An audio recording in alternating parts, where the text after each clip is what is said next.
Okay. Good evening, everybody. It's 5:30 on May 11th. I almost said March 11th, but no, it's May. And welcome to the meeting of the LCPC, Local Comprehensive Planning Committee. My name is Felicia Penn, and I am the chair of the committee at this time. And I think we'll start with Francis, go around and just introduce ourselves, say our village. Francis Parks, Katuitt. Carlos Barboza, Hyannis. Amanda Converse, Marston's Mills. Wendy Northcross, West Barnstable. And I'm from Hyannis. Cheryl Powell, Centerville. Avery Revere, Barnstable Village. Bob Twist, Osterville. Lindsay Council, Centerville. Okay, seeing we do have a quorum. Notice of recording, I need to read this. This meeting is being recorded and broadcast on Channel 18, and in accordance with Massachusetts General Law, Chapter 30A, Section 20, the committee must inquire whether anyone is taping this meeting and to please make their presence known.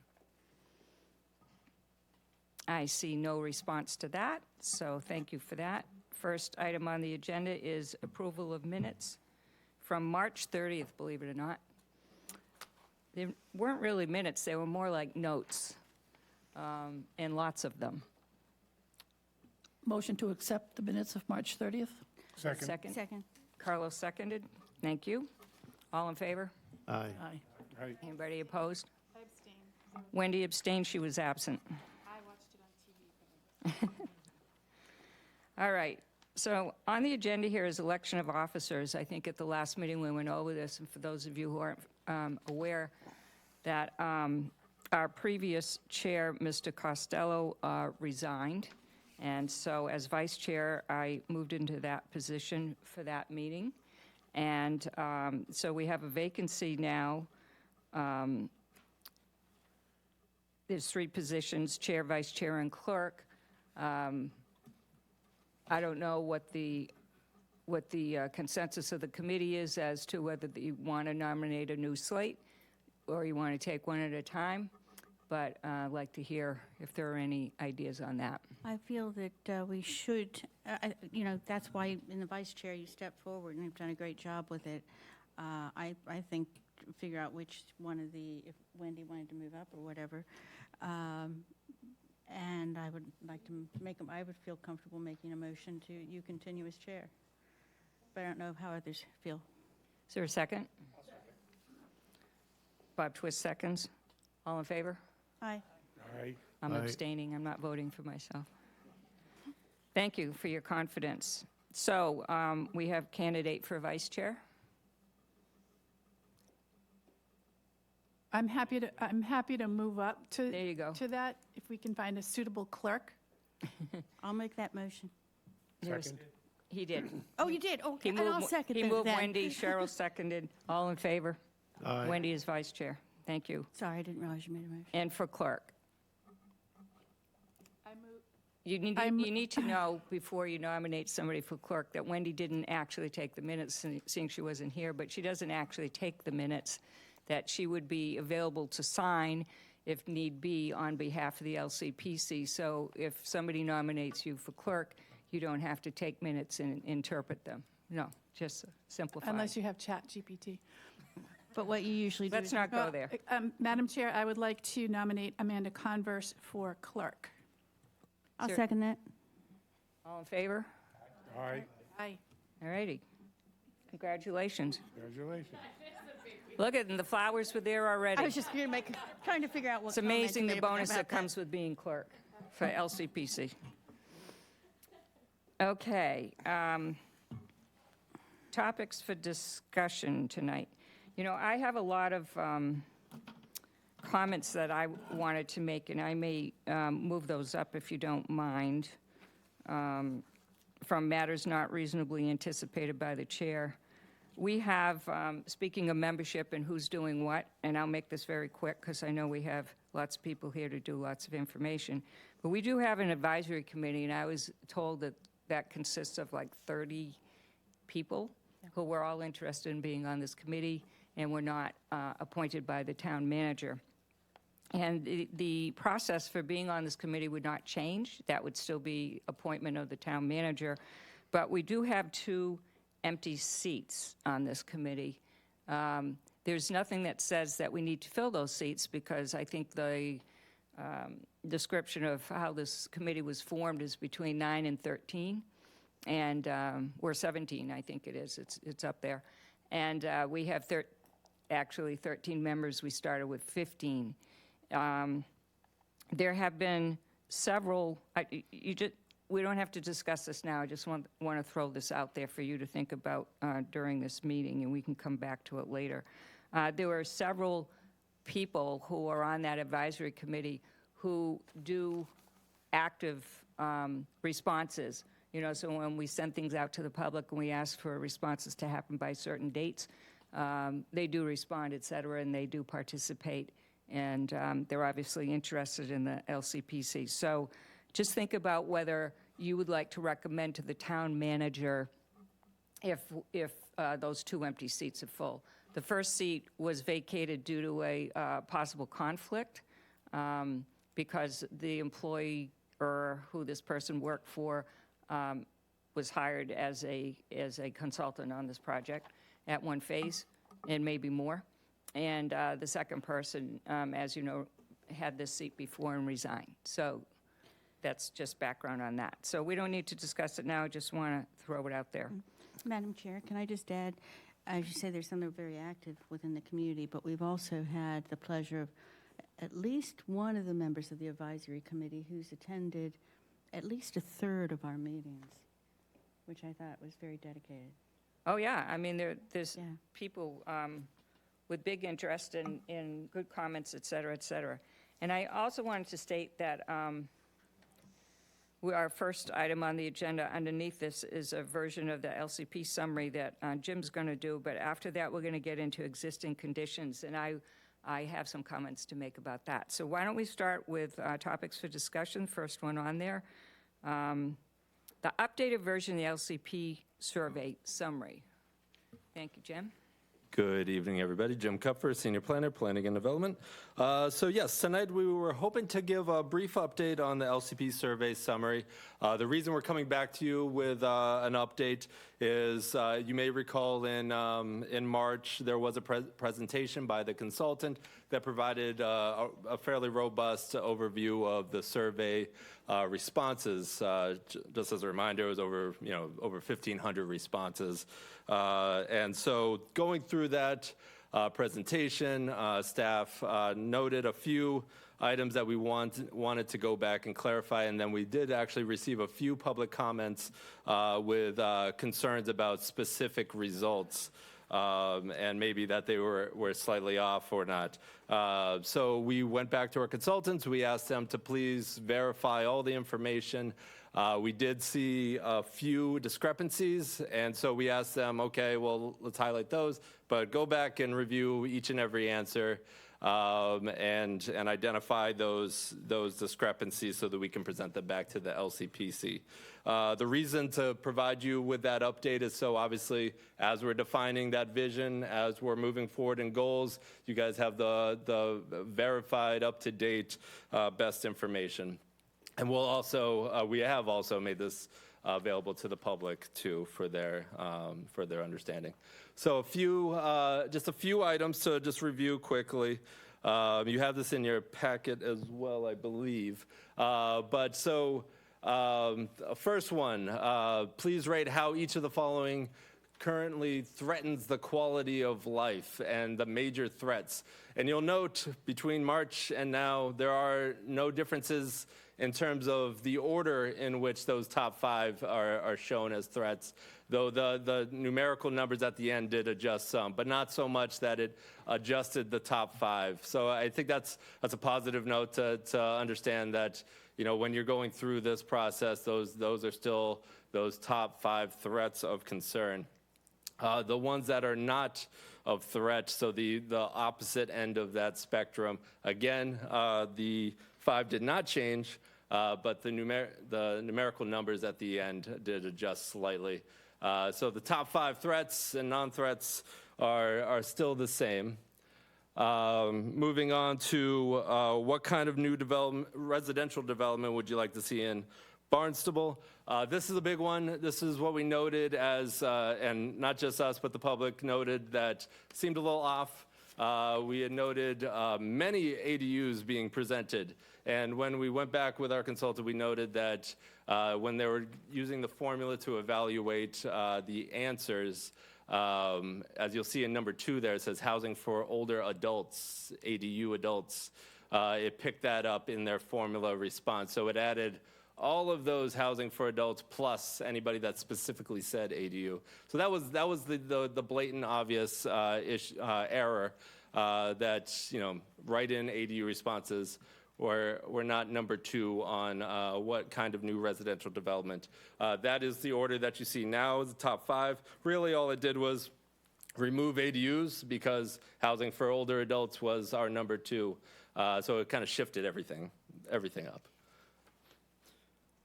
What kind of non-residential development? Just some slight change here. Nothing in the top 5, but as you'll see in the medical facilities and mixed uses, those now have switched. So those are the only 2. As you'll see with medical facilities and mixed uses, those numbers are fairly close. When they reviewed the numbers again, there was just a slight error, and now you'll see that medical facilities has just moved up 1 spot, and mixed uses have moved down 1 spot. Top 5 still remain the same, the types of non-residential development that the folks in Barnstable would like to see: local retail stores, entertainment, restaurants, agriculture, fishing and maritime opportunities. Next up, what are Barnstable's top 5 strengths and weaknesses? And starting out with strengths, this did adjust some. Your top 5 is now coastal resources, village centers, natural environment, public safety, location, and access. So those are what those in the survey responses deemed the strengths of Barnstable. What has come out of that top 5? Community reputation and downtown Hyannis, which is unfortunate, but is consistent with what we've heard throughout our public engagement over the last 7 months. So it's not surprising that it did come out of our top 5 strengths. The flip side again, what are Barnstable's top 5 weaknesses? Housing costs, downtown Hyannis, taxes, walkability, town government, and services are now your top 5. The only item that changed was commercial and shopping areas actually dropped out of the top 5 from that March response, so just slightly moved down. And taxes moved in, which is, again, something that we heard throughout our public engagement, so it's not of a surprise that it is there in the top 5 of the survey responses as well. Ratio of identification as strengths and weaknesses. None of these has changed in terms of order. Again, the numerics at the end of each row is slightly different than the results in March. So the adjustment of those ratios are a little bit different, but the order in which you'll find them are the same. Can you explain how you reach the ratio, what the formula is? Let's see. Hopefully. Ratio, identification, strengths and weaknesses. Let's see. So if something has a 5.5, it's 5.5 times more So for every strength. more weakness. strengthful, stronger. I guess that's a good way to say it. For a weakness. every strength, there was X amount of weaknesses. And so for Village Center, for instance, 5.5 times the amount of strengths than that of weaknesses. Okay. I'm certainly happy to give you the exact formula and send it out to the committee as well after this. Me? Anybody interested in that? Susan, you have a question? Okay. On the downtown Hyannis. Speak into your mic, please. Oh, sorry. Make sure it's on. Thank On you. downtown Hyannis as a weakness, were people asked if they spent time in downtown Hyannis? Because there's definitely a difference, I think, between actuality and perception. Yeah, but to that point, maybe that's something we need to work on, that Yeah. maybe perception is an issue, and I would say, so first off, no. The answer is no, they didn't, that wasn't a question that was Yeah. asked. The specific question was, what are Barnstable's top 5 strengths and weaknesses? So yes, someone who maybe doesn't frequent Hyannis could have said that it's a weakness, but maybe there's more to that than, there certainly is more to that. But yeah, good question. Anybody else on this specific topic? No? Okay. All right. Next one, what are the top 3 priorities the LCP should focus on improving? So this is obviously a very important one, considering this is the LCP, and we're looking on things we want to envision for the future of Barnstable. Our top 5 in total don't change. However, the difference between our March summary and today is that housing and connectivity switched. So housing is slightly more, and you'll see in those numbers there, slightly more. We're talking about 5 more results from a 1,500 response survey, that housing and connectivity switch, but relatively close together. So I would say those top 5 probably don't stand out as a surprise to everyone. Improving water quality, number 1. Housing, number 2. Sidewalks, trails, connectivity, number 3. Redevelopment of vacant and underutilized properties, number 4. And downtown Hyannis as number 5. I just wanted to make a comment that it's almost like the top 3, 407, 405, 400, they're almost tied, which is pretty, astounding. And then there's a little bit of a drop to redevelopment and then downtown Hyannis, but that's pretty stunning that they're so tightly voted that way. And I will say, for water quality, housing, and open space, trails, connectivity, I don't think we visited one village that didn't mention one of these 3. So it's good to see that these are all rising to the top. So next, what is the biggest threat to your neighborhood? Excuse me, could I ask a question? Absolutely, sorry. Sorry. Sidewalks, trails, and connectivity. I had been sort of reading through all that we've talked about connectivity as meaning connectivity between people. And this is reading connectivity between Physical. places. And so I'm wondering what your thoughts about that are. Well, so I think the intent is connectivity between space. However, ultimately, it's up to the reader's perception, I guess, as to what that connectivity means. I mean, tying it in with sidewalks and trails, I would imagine many people are devoting that language to connections of different places, but perhaps not. Perhaps it's that connectivity to people. We did hear that quite a bit in terms of connections of our villages and that lack of connection that they feel with their neighbors. So perhaps that's something to be mindful of as well. Yeah, if you're a techie, this is Wendy's comment, it could mean broadband. But it's unlikely that it would be in with sidewalks and trails and then broadband. But maybe next time we need more definition, or we should ask people, what do you mean by this? Yeah. Come back to them, in a new survey or something. Too late for that now, Could probably, drill but I'm just down. saying, Yeah, yeah. next time we ask something that way. Housing's the same kind of way. What does that mean to people?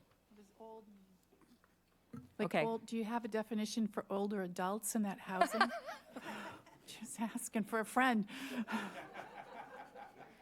You're awfully sensitive Who I don't want them age getting up tonight. cleaning gutters anymore. No, I mean, I didn't, there could be a lot of follow-up here, I think is my point, so, good stuff. Excellent. All right, so what is the biggest threat to your neighborhood? Again, the top 5 overall did not change. However, our high cost of housing and our traffic flipped. So 1 and 2 actually did flip. High cost of housing, obviously, someone on top of everyone's mind. Certainly an absolute issue here on Cape Cod and in Barnstable. And again, both high cost of housing, traffic, water quality. were certainly everything, or is something we heard in each and every village. The top 3 threats by village did not change. I just wanted to put it on there so Avery sees vacant buildings in Barnstable Village again. I did follow up with a few folks on that, and my understanding of that, and I can't speak for everyone who's responded to it, but, and this came up significantly in Barnstable Village in talking with folks, was the underutilization of the buildings in the village itself. There's a number of vacant building or storefronts that are owned by 1 or 2 people that I think a lot of folks want to see utilized, and I guess that's where this comes from, is my understanding. And I have a question. So 1 and 3 are kind of similar, vacant buildings and blighted properties in Barnstable Village. Water quality, obviously, there, but do you think they're interpreted the same way? Does anybody, I mean, you put them both in one sentence last time you talked about this, so it's kind of interesting, nothing, that they both rose to the top like that.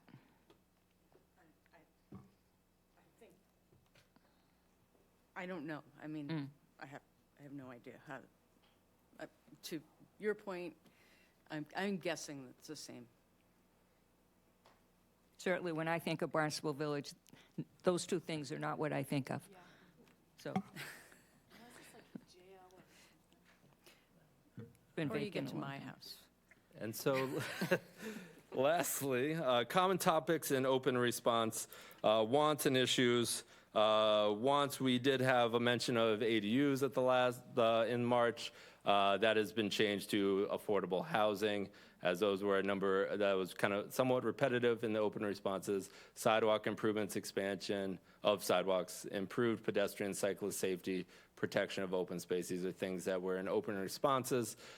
Issues, poor roadway maintenance, high property taxes, litter, overdevelopment, impact of septic systems on water quality, Airbnbs, seasonal rentals, and oversized homes. So those are the adjustments that we wanted to bring to your attention from March to now. And that is shared publicly for anyone who's of interest. It's on the barnstablelcp.com website under our document library and for this meeting tonight, May 11th. Thank you. I think this last slide up there is very telling, and it seems to summarize a lot of the comments that we've heard and a lot of feedback that we've had, so thank you for that. Any other questions for Jim? Francis? No, but can I make a statement? The issues are high property taxes and then oversized homes, but a lot of those oversized homes are just summer homes, and they pay high taxes that keep our taxes essentially down. I just think that's something people don't understand, that the seasonal homes are help us keep our property taxes down because they don't use the schools and use less of other facilities. Thank you for that. Anybody else? No? Okay, thanks, Jim. All right, draft existing conditions. Kate's going to lead us through this.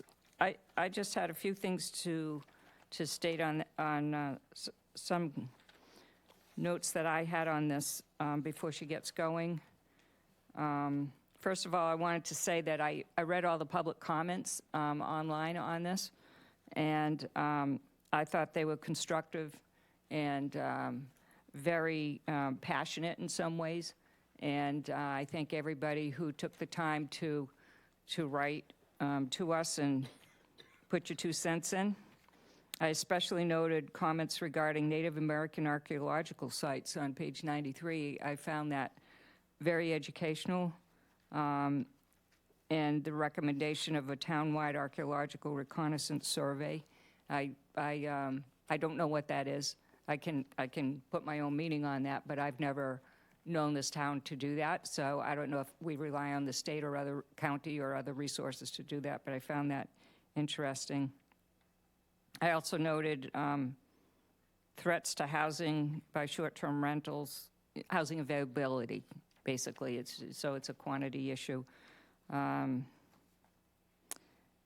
concerns, somebody mentioned about there's no mention of total units of historic structures torn down, that inventory is missing, and that's something that Francis might know more about, could help educate us about, but that's pretty scary that wasn't included in there, and it might be interesting to do that.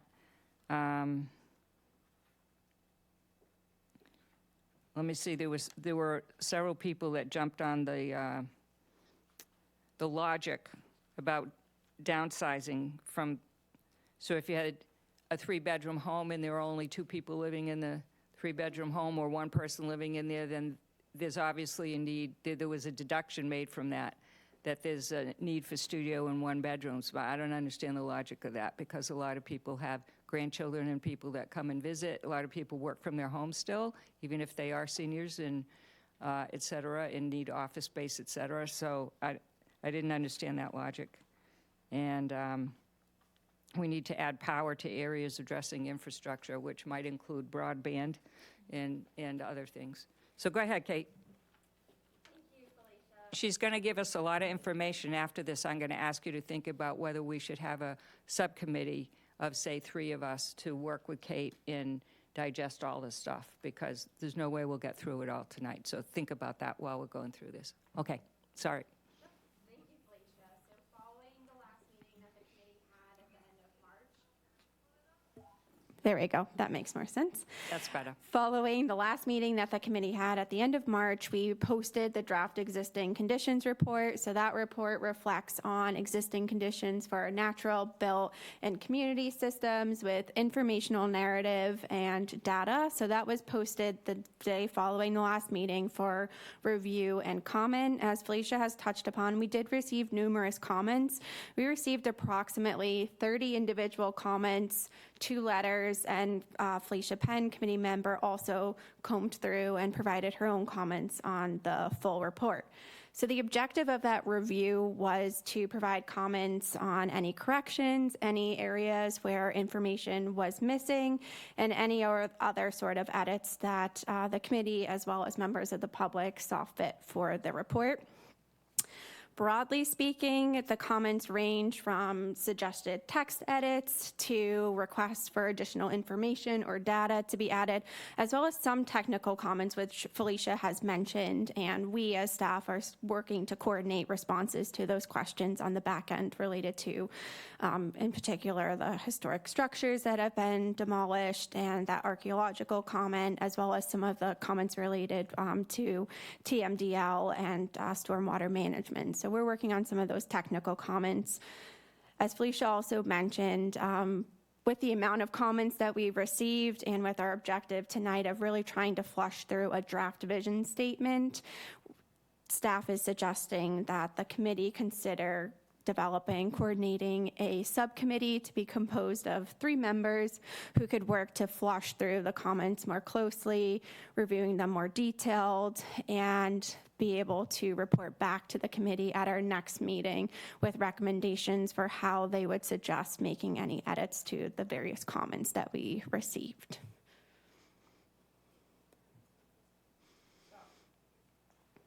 Turn that on. She's quick and to the point tonight. So do we have volunteers? We'll work back. First of all, any questions for Kate? Questions or comments? No? Okay. Who would like to volunteer to serve on the subcommittee? And we have no way of determining how frequently we would need to meet and how long that will be, right? We're suggesting at least 2 meetings to go through all of the comments in order to have a concise recommendation to bring back to the committee at the next meeting, and we'd certainly be able to help coordinate those meetings with those who would volunteer for the subcommittee.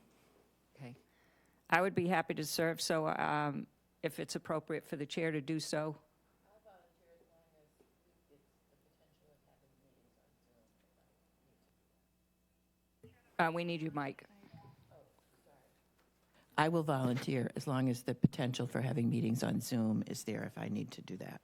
Certainly, we can So there may coordinate be a that. hybrid situation or Zoom in general? Yeah, there's- Okay. Francis? We good? Everybody happy?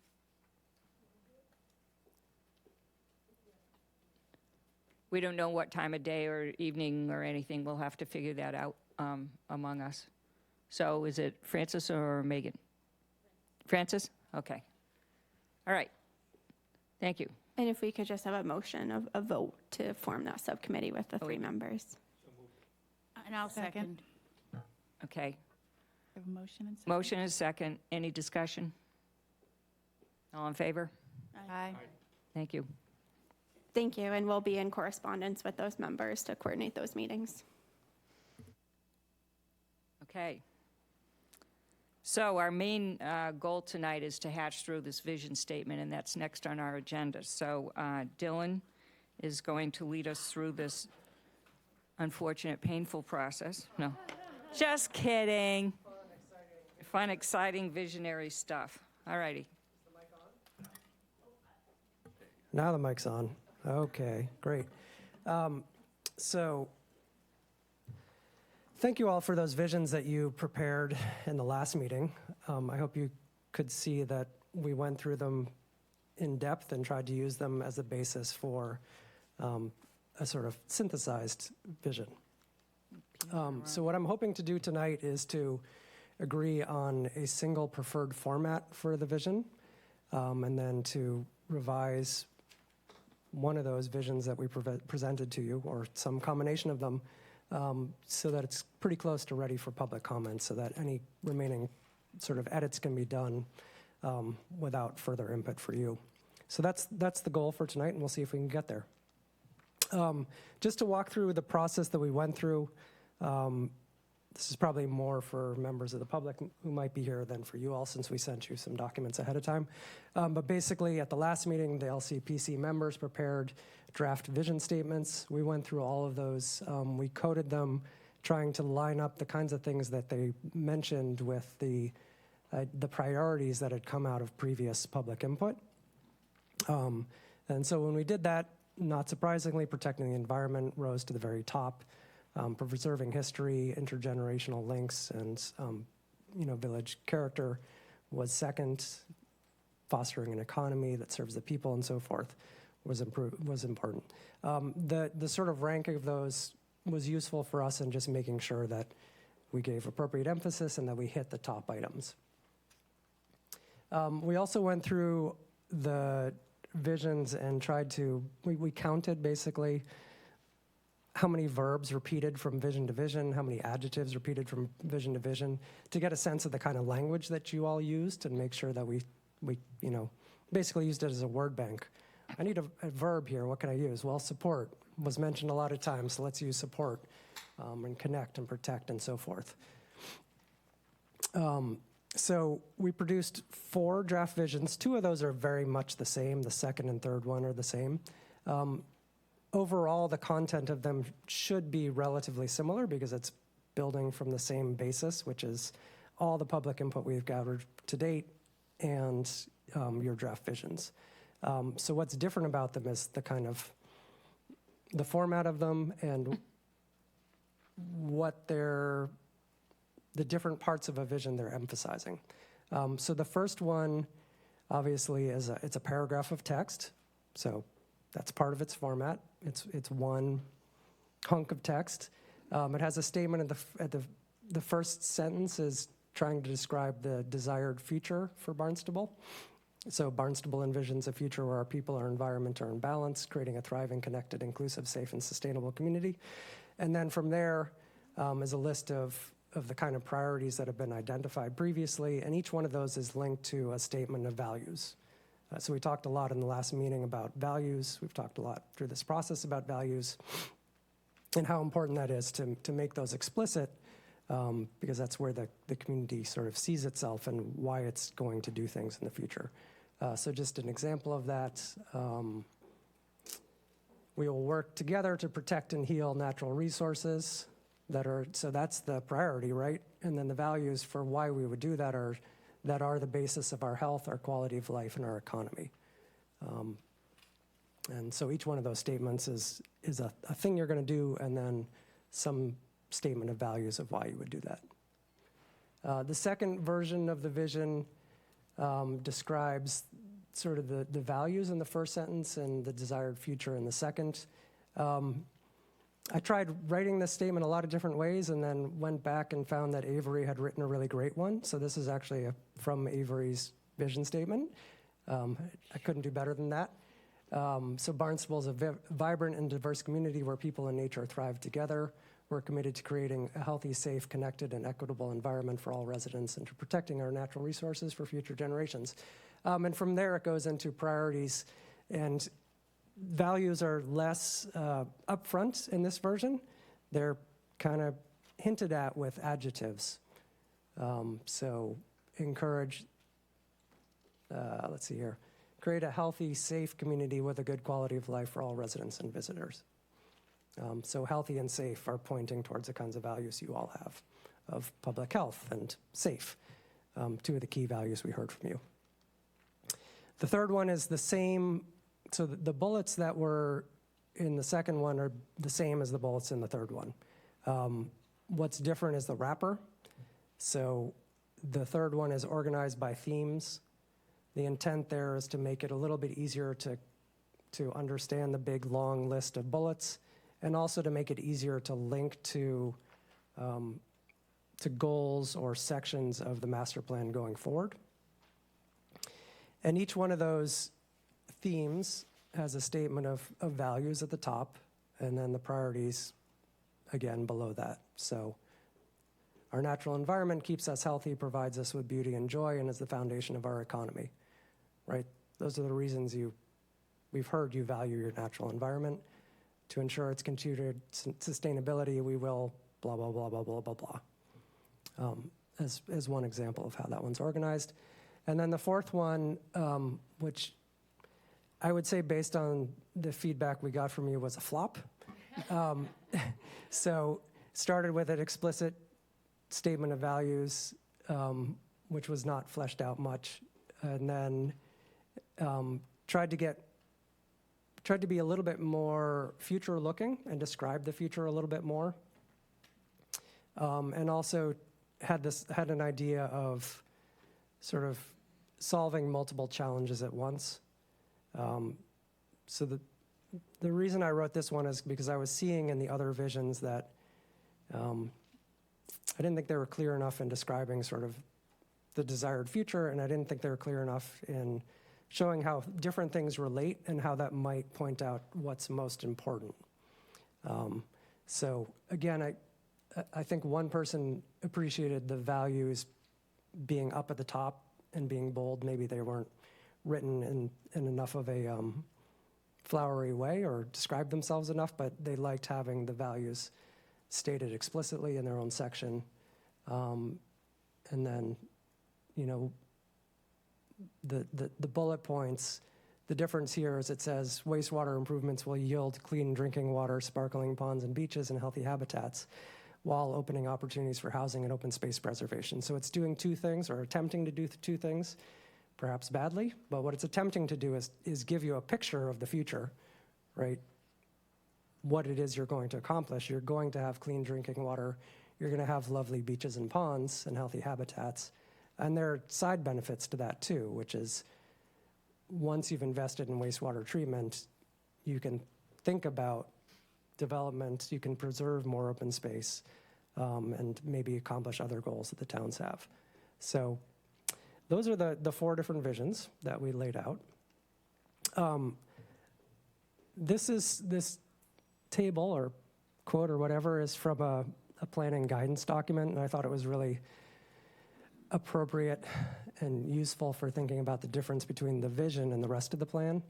So the vision is the dream, the plan is the blueprint, the vision describes, the plan analyzes, the vision is poetry, the plan is prose, the vision is about possibilities, the plan is about policies. The vision describes what, while the plan shows how. The vision is an aspiration, the plan's a legal document. It's true in Maine, it's not so true in Massachusetts. The vision appeals to imagination, the plan appeals to reason. The vision is striven for, and the plan is implemented. So I'm putting that out there as sort of like, that's what I'd love us to get to tonight, is a vision that's a dream that describes its poetry, that has possibilities and aspiration and so forth. what I'm hoping to do for the process is I'd love to go around the room and have each of you describe, give us general feedback about the draft visions, and tell us which one you thought was best and explain why, and to save the detailed editing for later. So after we go around the room, I'm hoping we can decide on which version to move forward with. It may incorporate elements of other versions, or you may say, none of these are good enough, let's scrap it and start over. But I'd like to have one that we're working on for the remainder of the meeting. And then I think from that, we should add and subtract elements. So if there are things that are clearly wrong in the version that you pick to move forward with, let's scratch those out to start with. If there are things that are missing that maybe were in other visions that we should add, let's add those. And then once we have the basic framework, we can get into sort of word level editing. A really crucial question is, how do you guys want to make decisions in this meeting? So I see you use you use Robert's rules in your normal meetings. You can make decisions by majority decision for this portion of the meeting, or you could try to use a more sort of consensus-based approach. I think that the key elements of a consensus-based approach that I could see could be valuable is the idea of when it comes time to test for agreement, people could say, yes, I agree with reservations. I stand aside, meaning I don't really agree, but I don't care enough to block forward movement. Or I block this decision, meaning I really feel strongly that this idea doesn't belong in the vision, and it's important enough for me to really stop progress of this committee. So that's an approach to consensus. It's pretty strong. Yeah, it's something you would hopefully use rarely.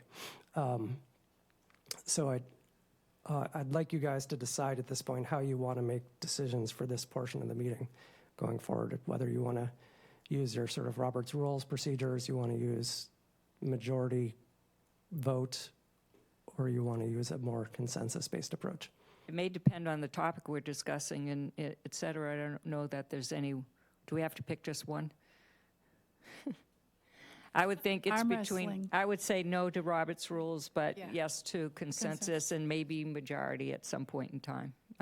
So how about, anybody feel strongly any other way? I pretty much agree. I think I like the consensus as well, but maybe when we get to the final, whatever it is, we're going to then vote, yeah, we all agree with that. That's my idea. Yeah. You guys good? Everybody all right? Okay. All right. A question, though. Yes. If you had reordered how you presented this to us, do you think the fourth would have ranked a little higher? I mean, I got tired by the time I got to number 4, so it was like, I just wonder. You have any experience with that happening? It's possible, yeah. I did notice there was more enthusiasm. There's more commenting on the first couple, and then it sort of petered out. So it's possible. So you've read it, you've received everybody's comments and you've read them and digested them all? Yeah. Okay. Yeah. Yeah, I've received everybody's comments and digested them. But I was hoping that people who made comments could sort of share their comments with everybody else. And if you don't have copies of your comments, I can give them to you. I think they're here. Yeah. Okay. Sue Rohrbach on page 1. Yeah. And not everybody offered comments, I think. So Okay. if you didn't offer comments, you obviously do so tonight. All right, so you want us to start with specific comments? Or you Yeah, want us to start with discussion of which one we like? I'd like everybody to go around and talk about sort of their general impressions of which one they thought was the most successful and why, or how closely you thought it was, how close it was getting to what you want versus not. With the goal of, after we've done that, we can talk about it a little bit and then sort of come to a conclusion of which one to move forward with for tonight. Okay. You want to start? Okay. Vision 1, I thought it fit everything in, but I thought it was a little bit long. But I liked the wording. I liked when it said something about being in balance. I liked that. my thought is that some people are going to read the whole thing, whatever it is, and some people are just going to glance at it. And I think that the initial part of it needs to be more short and sweet. And then, for example, in the second one, it's short and sweet. And so you say, okay, I think I'll read more. But the first one, I just don't know whether the people who are just cursorily looking at it would read all that. So in the second one, in that first part, I liked the word community rather than the word environment. In number 4, I thought that was a little bit confusing, and I added instead of "and does not harm the environment" without harming the environment. I really liked number 5. I really, really liked number 7. I liked number 10. I liked number 12, but I think we should move that higher in the list, the climate change. Number 3, my thought was that if the 3 statements were together at the beginning, and then it said down below, to ensure the sustainability of our national environment, we will, et cetera, again, so that there would be a short, meaty part at the beginning. I loved the part about strengthen community connections and communication, neighbor to neighbor, village to village, and between residents and the town. And then I have to admit that I didn't even see Vision 4 until yesterday when I was copying it. I thought that the first part was sort of too brisk and not enough detail. It needed to be a little bit more fleshed out. The first part, the values part, the first part of our vision, we used the word challenges twice, just different. And then the wastewater improvements will yield, I don't know, I read that and I thought, oh, is that like a magic bullet that's going to solve all of our problems? And again, the fourth bullet kind of left out climate, and there wasn't really anything on the economy, but I liked the other parts of that. So I guess there was things I liked about all of them. If you had to pick one of them as a basis for moving forward, what would you pick? I think I would pick number 2. What is it about number 2 that makes it best for you? I'm sorry? What is it about number 2 that you like best? I like the fact that the first part is relatively short, but tells us some basics, and then the rest is, the different things are kind of short and sweet.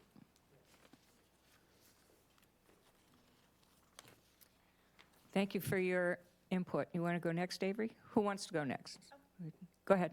Put the slide with the vision and the blueprint. The plan versus vision? Yeah. Microphone. That one.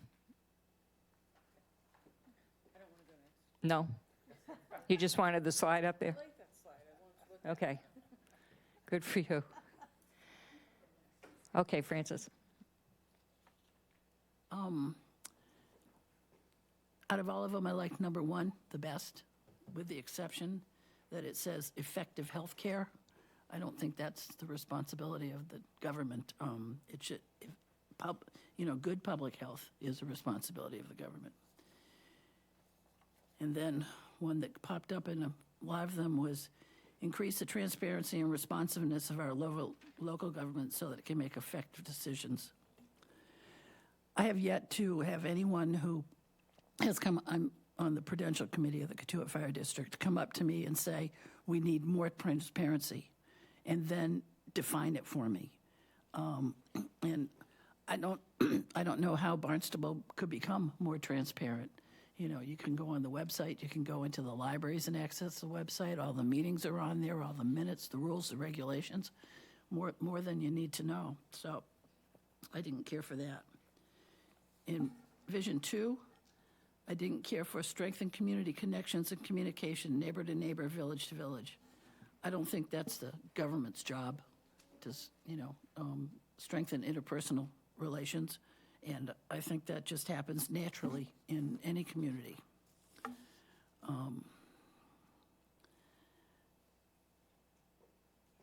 And on 12, I'll be the heretic in the room.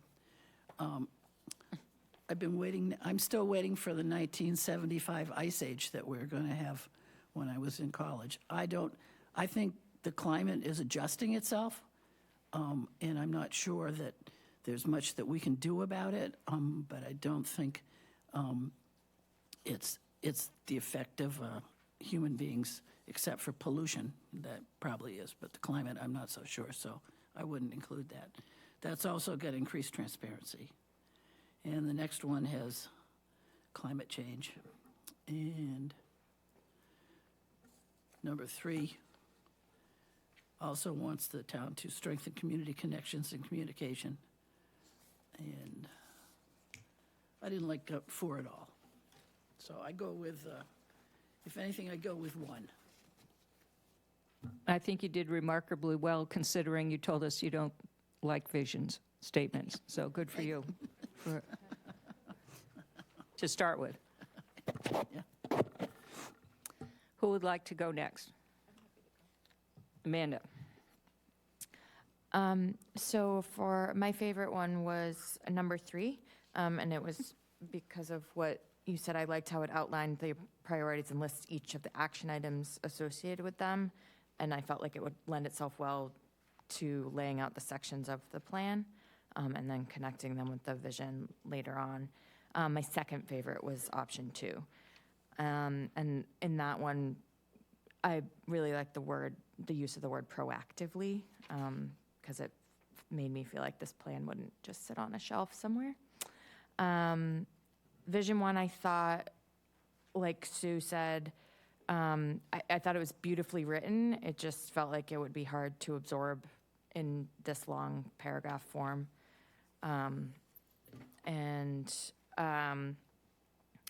Option 4, I did like presenting the values at the outset. I was the one who said that. But I didn't feel like the bullets really kind of spelled out all of the things that we want to accomplish, and some of the more intangible things that I do think that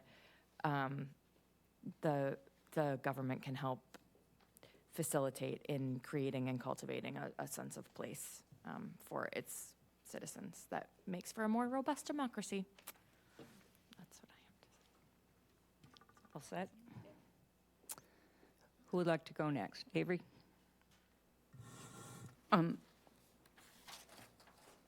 I still, I'm going to stick with number 2, the one I wrote, but not that I don't think it needs more help in terms of how to.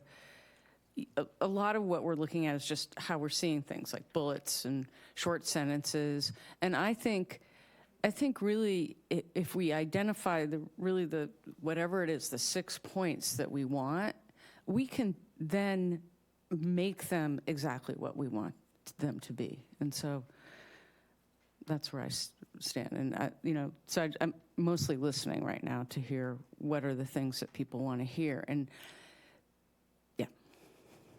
Good. Can I So- ask a question? Avery, are you saying that you like option 2, but you think that there should be less bullets? Yeah, okay. More concise. I think I've always thought it could be written a lot tighter than it is.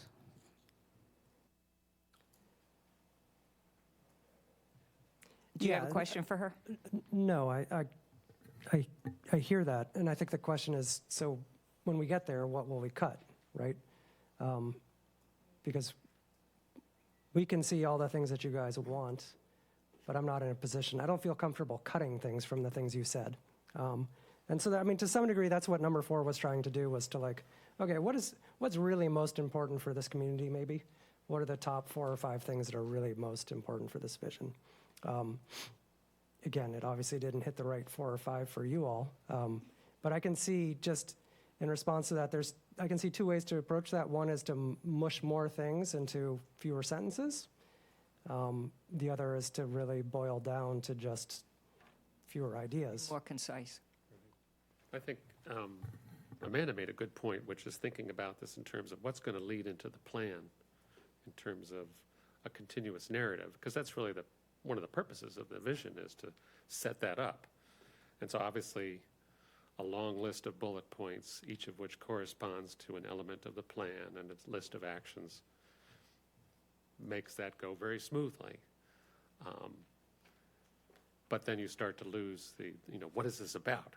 What's the big thing that we're trying to bring these together and do collectively between the different elements? So maybe we should do the plan first and then do the vision at the end? Well, All right, we'll go home. You've done a lot of the plan. I mean, just the discussion you've had over the last year has been really valuable, as I hope you see. But I think part of this is, we've been talking about a lot, it's, the form of it is important, and then the content is kind of separate from that. So sort of a key decision tonight is sort of in those two buckets. What's the best form in order to present this in a way that people can get it quickly and sort of understand where you're going? And then what's the best form for pitching that big idea? And then the content is what you want it to be. It can be longer or shorter. Obviously, a list of many, many items is hard for people to comprehend, right? Unless we do them in sections, which might correspond to the sections or chapters of the plan. So if we did, water quality appears in every village as an issue. So if you pick that and you had your vision already, your supporting narrative of the top, your vision is a statement, and then you have the supporting things saying this is the things we're most interested in doing. Maybe we divide them under, different topics. And so it's easier to focus what those sentences are on something because you're only dealing with that one topic at a time. It's kind of hard to narrow things down when you're trying to support an entire vision because it has everything in it. Right. Well, Yeah. obviously. That's up to the subcommittee, maybe. No, there is no subcommittee. It's you. I get it. The four model visions are different ways of trying to get at that. I think number three, was it? In particular was like, let's talk about what's important to protect and preserve in terms of the natural environment. Let's talk about, what's important to build, the community, et cetera. So it's trying to put them in all those things in a few major buckets that people can kind of comprehend. But let's let you continue. Let's proceed here. I'll be happy to go next. You're going next, okay. That's all right. I do like option 2. It's not just because you sit on my right and you wrote it. I do like it because it seems to be more comprehensive in bullets. It addresses the entire vision. I do like that it brings in things like economy. It emphasizes the 7 villages. It does bring in healthcare, and yes, I do think government should be involved in that. Not that they're dictating, but to encourage updated, high-quality healthcare for the community and those who live within the community. I also only one word I would change: adequate on number 10. I like that. Steer development locations, adequate infrastructure. But the only thing I didn't like was prioritize, because I think between new and old development, I think it should be both and balance them, what I would like to see. And I like that I do like it has climate, because I do think that's something overall for the community, because we are very affected by it. That's why we're having the water problem. And anyway, that would be my preference on it, but then that's just simply my opinion and my view. The others are also great, but.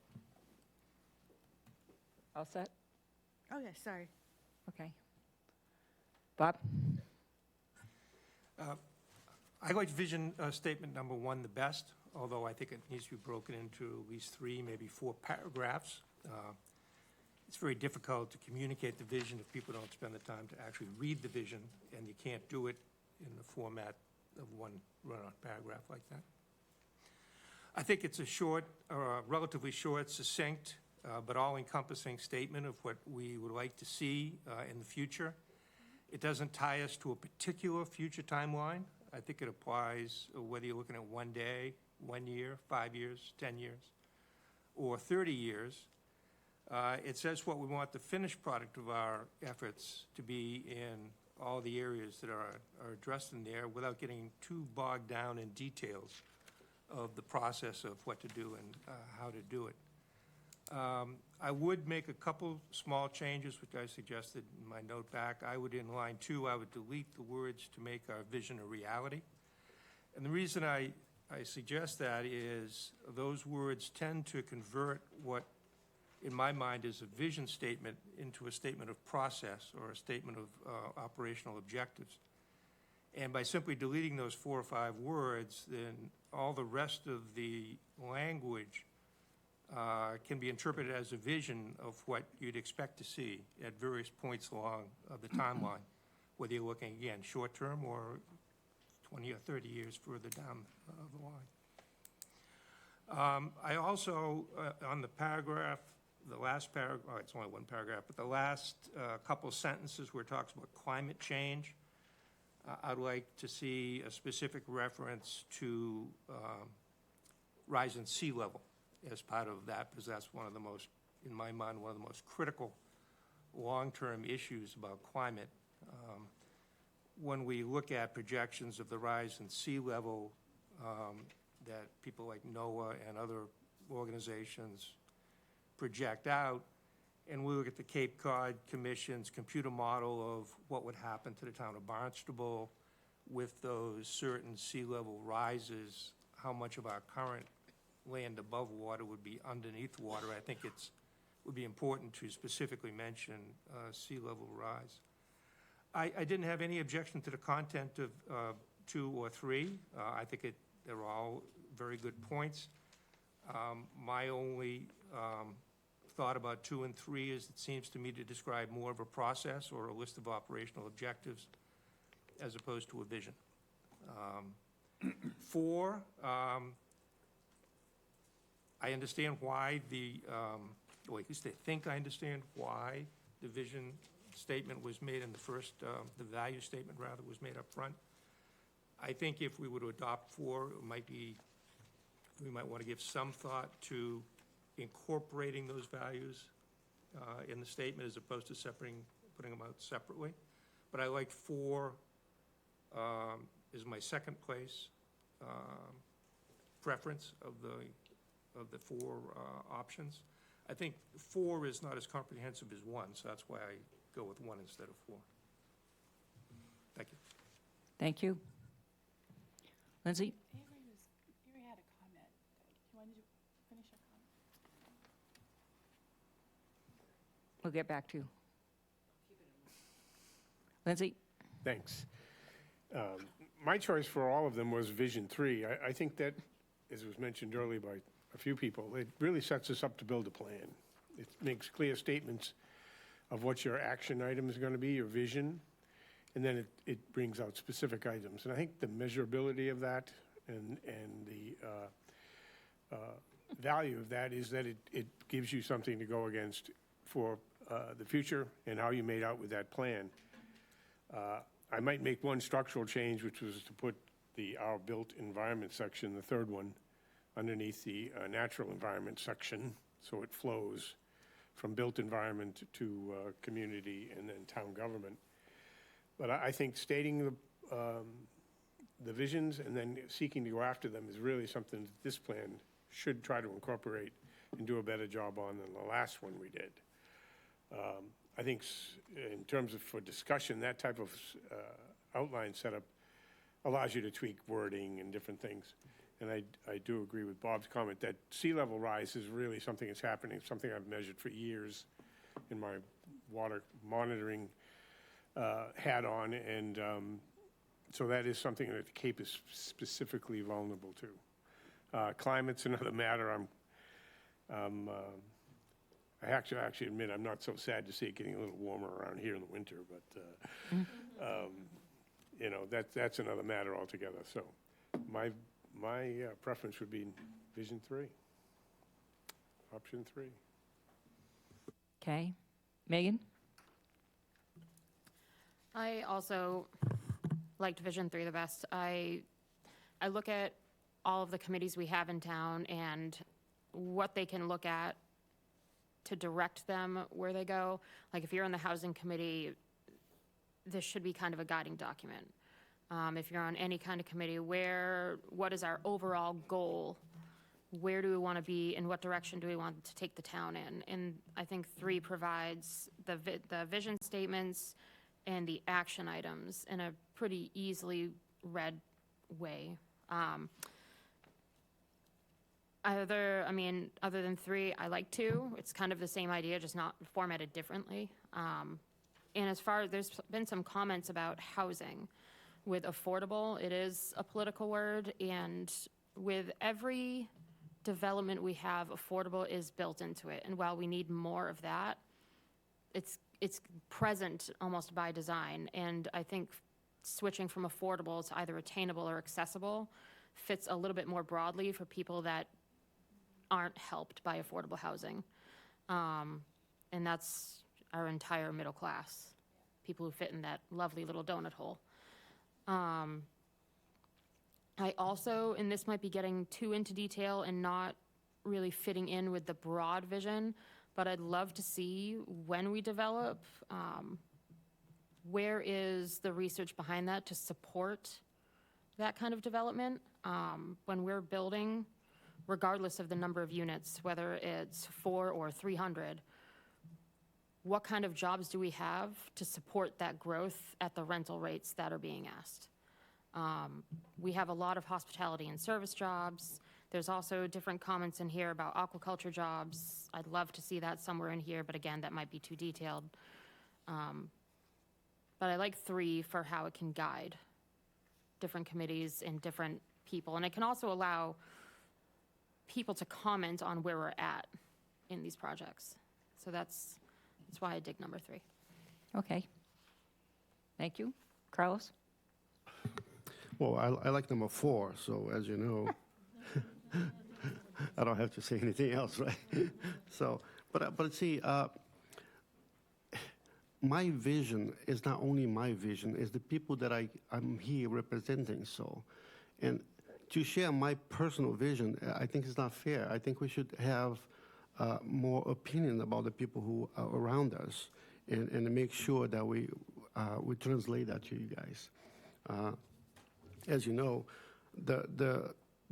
some community, the portion of the community is very underserved, and I can stress that so much. Every place I go, I talk about that. But Megan touched a very sensitive issue here. The housing situation, they need to be fixed, but it's not an easy fix. Everybody talk about that, but it's totally, people, the community don't understand exactly what's going on with the construction site, with the construction part of this whole thing, the housing situation. Today, to build a house in town, to build a square footage, it's so expensive. How are we going to make that happen? How are we going to recommend something to the town council to fix something like that? It's totally impossible. I don't see it right now. Like I said before, I don't want to be part of the nagging part of it. I want to be part of the solution. And I wish this committee create a way to try to tell the community it's not easy to build houses right now. It's very, very expensive. Not only the density that we have right now around here, how are we going to do with the sewer system and the water system? So that's why I like number 4, because number 4 is going to touch a portion of the community being underserved. So that's my opinion. Mark, you want to chime in? Good evening. I think, in looking at these, I like the way that Vision 1, I like it to how it's presented. And the reason is because my feeling is you should have a concise vision that also allows you to then go to, this is our vision, where are we now, what is our plan, or what do we intend to do? It's a very natural way to go about coming up with a plan from the vision, which is what I'm thinking that we'd like to do. Some of the things, for instance, in number 1, where it says a good quality of life for all, tad subjective, maybe could come up with something that means the same thing, but maybe is a little more specific. I think anytime, if we are going to mention climate change, I think, again, to piggyback on Megan, it can be a bit of a political word. We could maybe add potential, because again, I think it just in front of that, because we can't know that for certain, but certainly it's there, but you don't want to alienate people by, again, drawing in words that I would consider a tad political. I also think that I'd like to see, with number 2, the vision 2, I thought it was pretty good, but I think it tends to, instead of really getting a feeling for a vision, I think it's more of it's too bullet point. Don't really think people would find it as much of a vision. Is a bit of a story, and none of the rest of them read like a story. And I think that, just as a general comment, I think that we should also concentrate on, I don't see anything really about playing on the strengths of, where there's a lot of protection talk, but there's not a lot about playing on strengths of the areas and of the different villages.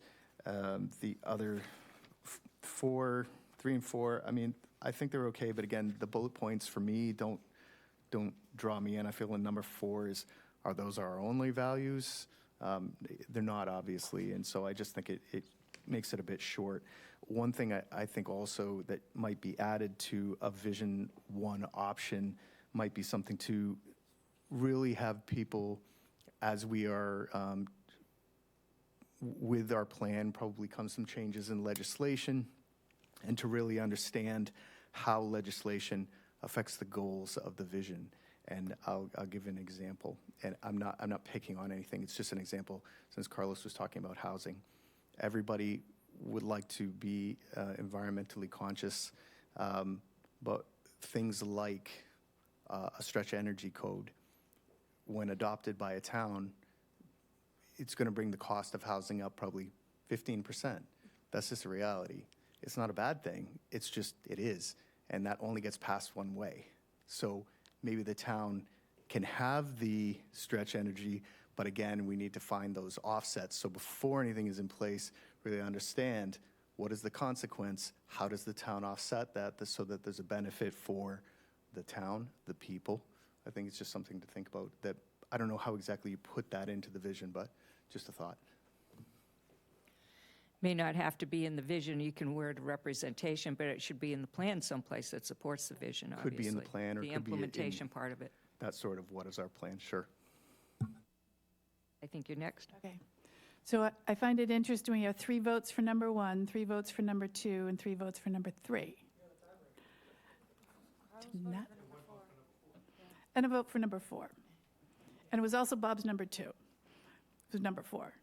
Yeah.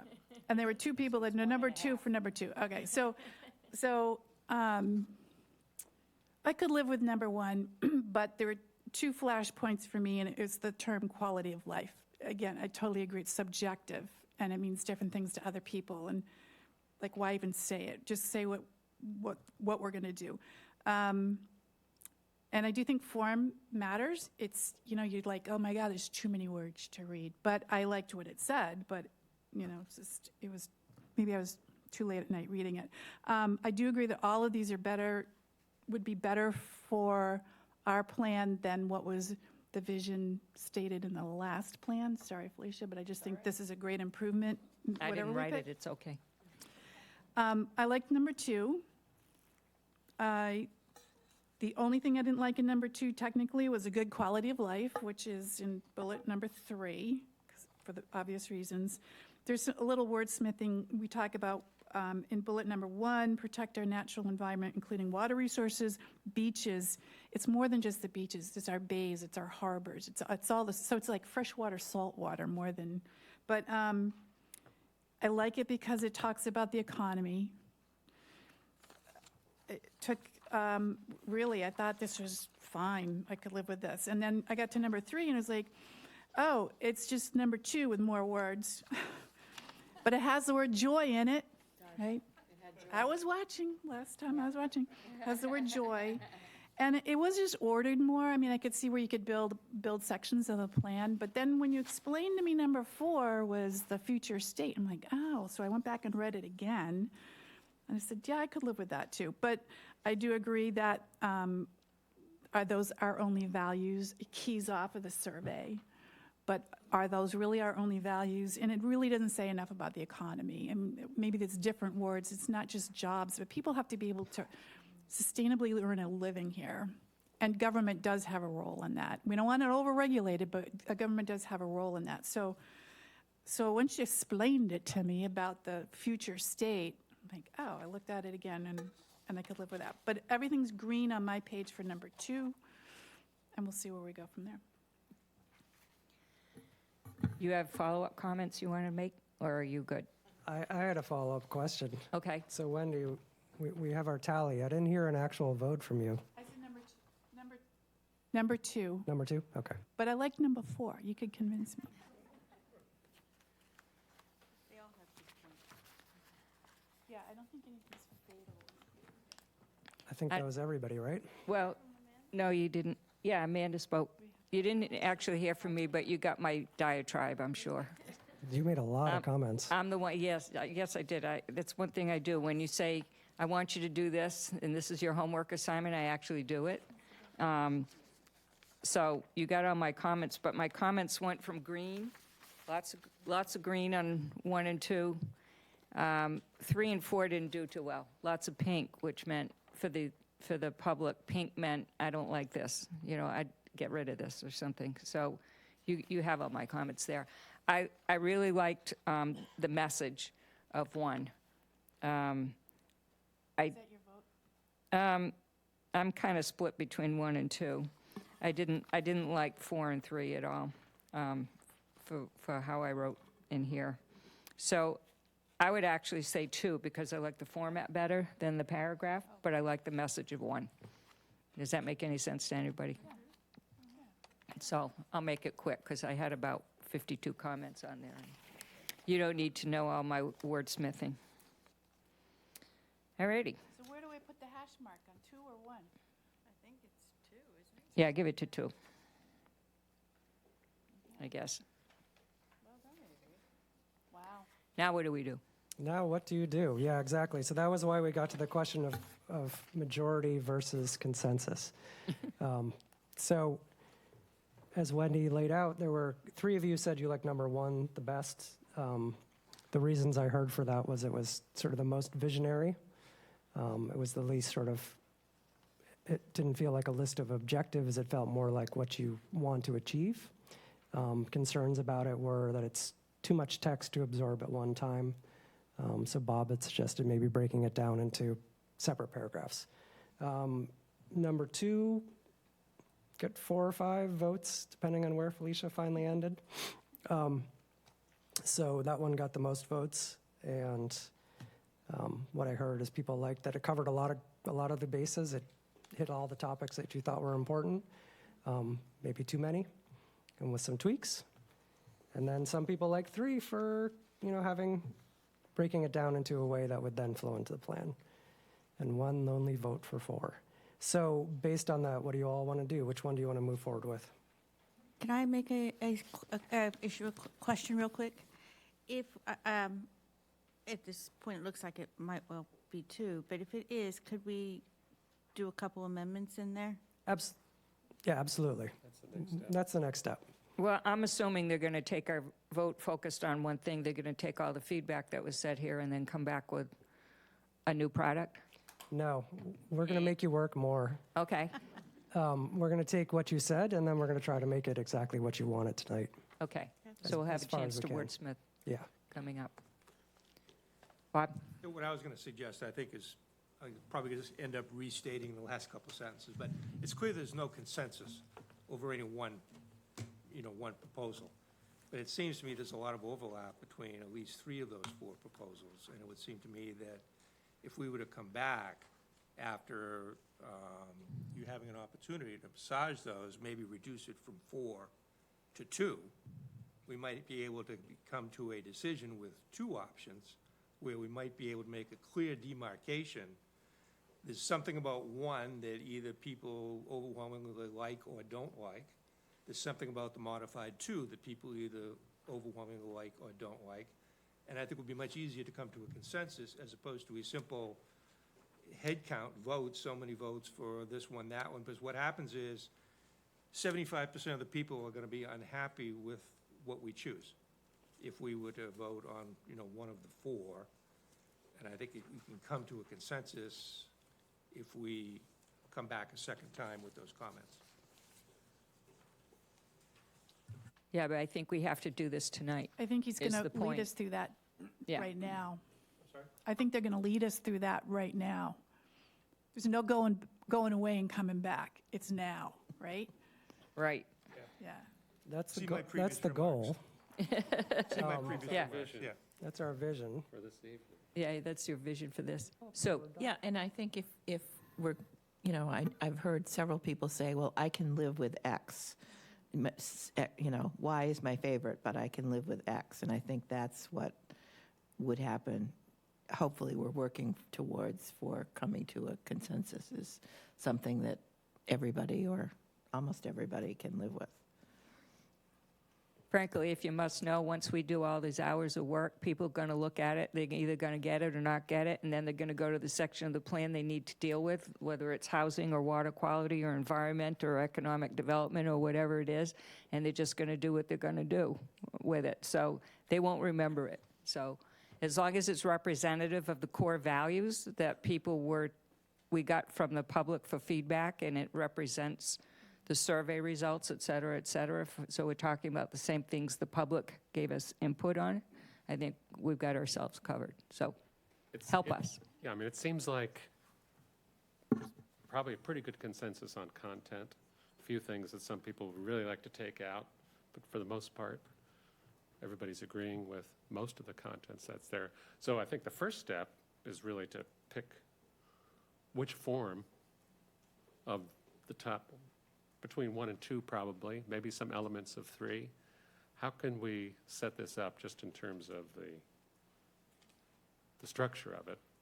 May I ask a question? Not talking about the content, but just which structure do you think is going to be most effective? Yes. When you do this for other towns, what is the most common structure that's adopted? It varies. I understand, but I mean, there must be one that is more common than another. I think the old way of writing a vision was a long, a medium-length paragraph, maybe a sentence shorter than the first one. I think it's probably trending towards more punchy. People are less readers than they used to be. I have another devil's advocate question. And I like the question about what other towns do, but we have formed a subcommittee to go back over all the responses. And if we put it together tonight, then the subcommittee comes back, well, we left this out and that out and this out. Are we going to redo it again? Or change it again? I think you put together a subcommittee for to review your Just for existing the- conditions okay, document. Okay, just for those. Okay, right. Sorry, I misunderstood that. Thank you. So If you want, you could form a subcommittee to take this to the next step. No? Okay, there's a no from the back of the room. But it does seem like the form, the structure of the top 3, the first one, it's basically one long Yeah. vision statement. The second one's a short vision statement and a set of bullets. And the second one is sort of 4 vision statements and then the associated priorities for each of those. So it sounds like you'd like to group them more than the way they're grouped in 3. You'd rather have like a vision statement and some bullets or a longer set of statements, like taking number 1 and sort of breaking it into 3 or 4 themes, perhaps, but not a lot of bullets. I found number 2 to be more concise by breaking it up.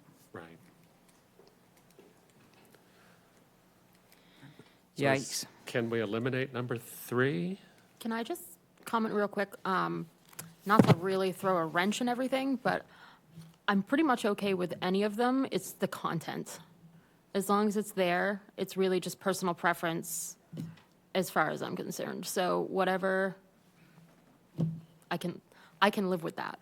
So as long as the content's there and we can do that. Yeah, I think the structure of 2 is easier to read. I think it's a question of mushing some stuff together. So a lot of people didn't like, maybe we should go over some of the points versus the initial paragraph and then go back. So Can if I- something's not in there that somebody once said, no, this doesn't include X, Y, Z, so let's do that. So can I just make an observation? So 5 people did vote for 2, and then it was a number 2 for 2 additional people. So technically, number 2 ranked the highest. And I did hear a lot of, I can live with any of these. None of these are fatal. So maybe if we looked at number 2 and said, in number 2 is something you absolutely can't live with, you just got to take that out, you know, that might be a place to start, or number, yeah. It's amazingly spread out. But number 2, cumulatively got a lot. And it could be stylistically, the form and easy to read. And maybe it's just that wordsmithing that we do in number 2. Yeah, so numbers denote priority, and so we got to get rid of the numbers and just do bullet points, I think. I think that's really important because we don't want anything to be more important than the other. Just start there, make a change. And I guess we get rid there was a lot of people who mentioned that they didn't like, what were the words about the town that they didn't like? Someone said something about government or something like that. or economy. Quality of life came up a bunch. Quality of life came up, yeah. Does this have that in here? Yes. Number 3. Yeah, it is 3. Option 2, first Yeah. Bullet number 3, quality of life. So we're going with number 2, and is everyone okay with that? How about, I if we can don't change my like, vote number 2 easily. I can change my vote to Just want to number make 2. sure You could. everyone's Yeah. cool with, So I'm just picking up on what Amanda's saying. She wants to test and make sure everybody's okay with moving forward with number 2 for now. The people who I know were interested in number 1 were Bob and Mark and a third person who's, I can't remember who it was, Francis. So Bob, Mark, and Francis, are you okay with moving forward with number 2 for now? And can I suggest that if we go through the numbered bullets, get rid of the numbers and all that, as we hone them, it's possible that some stuff gets added to the top 2 lines that embellish it and maybe get closer to some of what was in number 1, and just giving it a little more body. Yeah. And also, if there's anything particularly in the language of number 1, that could be brought into the top paragraph. Make that a little bit longer, number 2, if there's anything that's really you think is important. All right, so this is going to mess with your brains a little bit, but basically it's the same agreement, Avery, don't worry. So to make our lives a little easier, the bullets in number 3 are the same as the bullets in number 2, but they're grouped by content area. So it might be easier to review the bullets in number 3, and we'll just assume we're striking out those intermediary sentences. But the content is this, the bullets are the same as number 2. Okay. Okay, but they're grouped by topic, But they're which grouped is by what we topic. talked about before. So if you want to eliminate redundancy, it'll be easier to do that if we look at number 3. Okay, Yes, Avery? you guys good on that? Yeah. Everybody good on that? Okay, so we're going to go through every one of these? Yep. Okay, so the first one is, we're not dealing with the top sentence, we're just dealing with the bullet points. We're So, going to ignore those topic sentences. yeah. I'm voting In the joy. environment, you're putting joy in there? Well, We're just doing bullet points, we're not doing oh, sentences. yes, ma'am. Protect priority habitats, water resources, beaches needs to be enhanced, and open spaces. What do you want for beaches instead of just beaches? We should have like fresh and salt water Yeah, resources. fresh water, Fresh and salt salt water. So water resources means potable water? Well, you've got drinking water on the second bullet, and surface water, which that could also be what is surface water? See, this is the planning lingo. Surface water is like runoff water.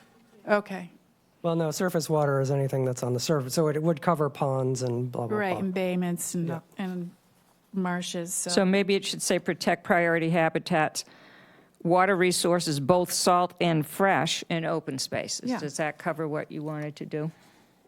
I think it stretches. Huh? It's too complicated. It's too no. And leave, no, that was just first bullet. Take out beaches, and you could And say replace- salt and freshwater resources. Protect priority habitats, salt and freshwater resources in open spaces. Right. Yep. Everybody good? Yep. Yay, We're going to be here till midnight. yeah. Yep. Oh, you guys are Somebody gonna better get through do this it. fast. Improve the one. quality of our surface water and drinking water. I think that's comprehensive enough. Yeah, Drinking water. yeah, just say drinking water. Okay. Well, Well, unless surface water I think surface water was covered in the bullet before. Yeah. Yep. but this is improve the quality and not protect. Oh. So, Yes. Can we do protect and improve? Yeah, There you I go. like that, improve and protect the quality. And now, Hey. are you mushing together 1 and 2? No, No, Nope. we're leaving not? drinking water separately. Oh, Okay, so it's going to be protect and improve the Priority quality of habitats. drinking water. fresh and salt and open spaces. All right. Number 3, so you had some Resistance to help slow controversy around climate change. I agree with that. I don't know that there's a whole bunch we could do to slow climate change. We can deal with it intelligently as far as public safety goes, like the low-lying roads and things like that. We need to prepare for sea level rise is what we have to do, which I think we should just X out the first 4 words on number 3. So I like the word resiliency. So we need to be able to adapt and be resilient for whatever comes our way. And we don't even have to call it climate change, but how is the community going to adapt? Rising sea level is going to get into our drinking water, right? So that's a reality, and if we want to ignore it, maybe we do that at our own peril, but Megan wants to say something. So with the first sentence in that, the help slow climate change and prepare, couldn't we technically incorporate that into built systems? Because that's preparation. So when we're looking at development and building, we can offset some of that by preparing for sea level rise and helping to slow climate change. So to me, that kind of goes into built. And now I'm going to be the heretic. If we could just cross out, help slow climate change, prepare for sea level rise and other climate change impacts, and start number 3 at reduce our environmental footprint. That would be my thought. but I mean, then it's we're not always on building, though, too. It can be a retreat from the Right. coastline, so it can be unbuilding, and some things that people might not like your house gets destroyed in a storm, you can't rebuild it. That's the tough stuff, so, But that goes into reducing the environmental impact, kind of the natural part of it. yeah. But I don't think those words mean the same thing. No. to Megan's point, maybe there's 2 different points in this bullet. Exactly. And the first is protect against sea level rise. Yeah. And then the renewable and all the other go in the built systems. How about prepare and protect from sea level rise? Another Potential. Yes, potential, I like that. I'm sorry, what was that? Prepare and protect for potential sea level rise and other climate changes. change impact. What are the other climate changes? More frequent storms, Yeah. increased Yes. heat. No, Impact Loss of to That is trees, part of to it. house damage, wildlife. Yep. Vector-borne diseases. marine boat damage, I mean, I'm Yeah. thinking that, Gaseous I'm looking at that, and I think, maybe we could find another way to say it, but I think that help slow climate change makes a statement and says the town is going to be proactive to do things, to reduce our energy use, et cetera, et cetera. So And I think it's a good idea to put that right up front. be proactive in preparation. Yeah, but that's different from what the rest of the Senate says. It's true. Can we separate the two? Like, I think we Okay, so should. yeah, so there are a bunch of different ideas that are mushed together in here. One of them is the idea of like protecting your environment writ large by reducing greenhouse gas emissions and reducing your environmental footprint, right? So that's the idea of protecting your environment in the big picture. There's also preparing for sea level rise and other climate-related hazards. Potential.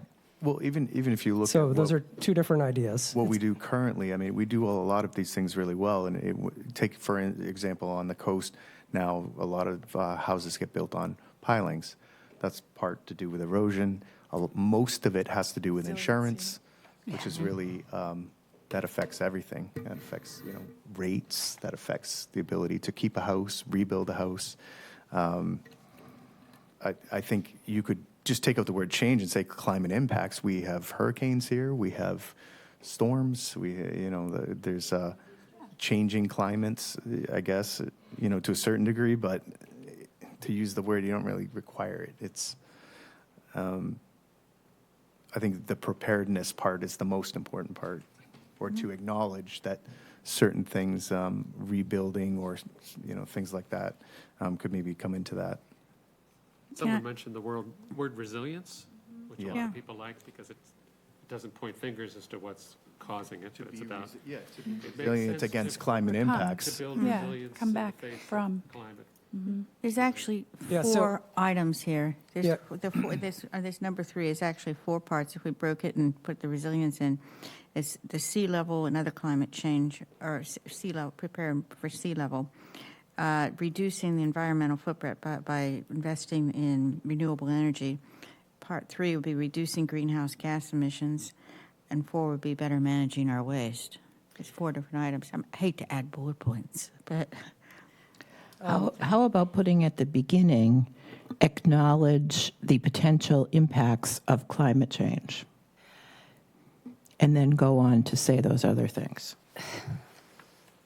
Avery, you have something to So say. this brings me back to what I started with way back in the beginning, and Carlos's voice is in my head all the time. I know this doesn't totally agree with the Cape Cod Commission order of community and built systems and all of that, but to me, the first thing we want to talk about are the people. And that if we start with the bullet point about people, and then we go to the part about the environment, and then we go to the part about the built systems, we start to have a different order in terms of how we're prioritizing things. And I'm 100% for, we have to say prepare for sea level rise, potential or imminent, whatever word you need to use. I don't really care, but maybe if we start slightly differently, things will fall into place a little bit more for us. Because I agree, resilient, adaptable, those are words in terms of built structures. That's what the town does. I don't know. Could I suggest that maybe we start with community and move down to environment? And the only reason I say that, and I'm just going to throw it out there, is that if we start with environment, and if you get 50% of the population does not agree with our language, they will stop reading. That's a good point. I was just Well, going we to say can the same reorder thing. them after we work through the 100%, things anyway. Yeah. This is a suggestion while we're Yeah. working on Oh, you're talking about overall, just at the end, you want Yeah. community to come first. Okay. Well, it doesn't have to. I'm just Change- making a suggestion. Climate let's- change and sea level rise was ranked as the number 2 threat Yep. in the survey. Just Correct. Yeah. checking back to the survey. All right, so You always have to remember this, who filled out the survey. Filled out the survey. They're the ones we're going to be reading. True. Okay, so let's table number 3 for now. Okay. And we're going to move on to, so is there anything about the 4th bullet under number 1 that needs to be changed? Encourage and support recreational opportunities and expand access to open spaces? I think that's Sounds fine. good to me. Okay. Everybody good with that? Could we add anything about just playing on the strengths of the recreational areas that we do have? We've got an amazing waterfront that, we could really, I really like that Work on. suggestion. so, I- just as part of the I don't vision. think you need to do that in a vision, though. I think that needs to be in the plan, in the introductory section of the plan of when you're dealing with water resources versus an overall vision up front. So is recreational opportunities is that too broad a topic, or does that encompass enough for everybody that it makes the point? I think it's simple and direct. Yeah, I don't think that we want in the vision, for a vision statement, to direct the town to put more mooring balls in, for example. I don't think that's what we're looking for here. Okay, I What think that is later on in the plan, What that is, it could be determined in the plan, but we have areas that are underutilized. Now, whether that's, certain areas that we want to focus on, that could be as part of the plan, but that's just what I'm, thinking of. yeah, so what you want to do is encourage and explore and support, or maybe you want to say expand and support recreational opportunities? Yeah, or underutilized. Sure. Or, Yes. or build on our outstanding recreational opportunities and There you go. expand. Yeah, That's something an like easier way to do it. Thank you. What did we actually come up with there? Build on. Build on. So build on our outstanding recreational opportunities and expand access to open spaces. Got it? Okay. Okay, so moving on to community. Hate the word foster.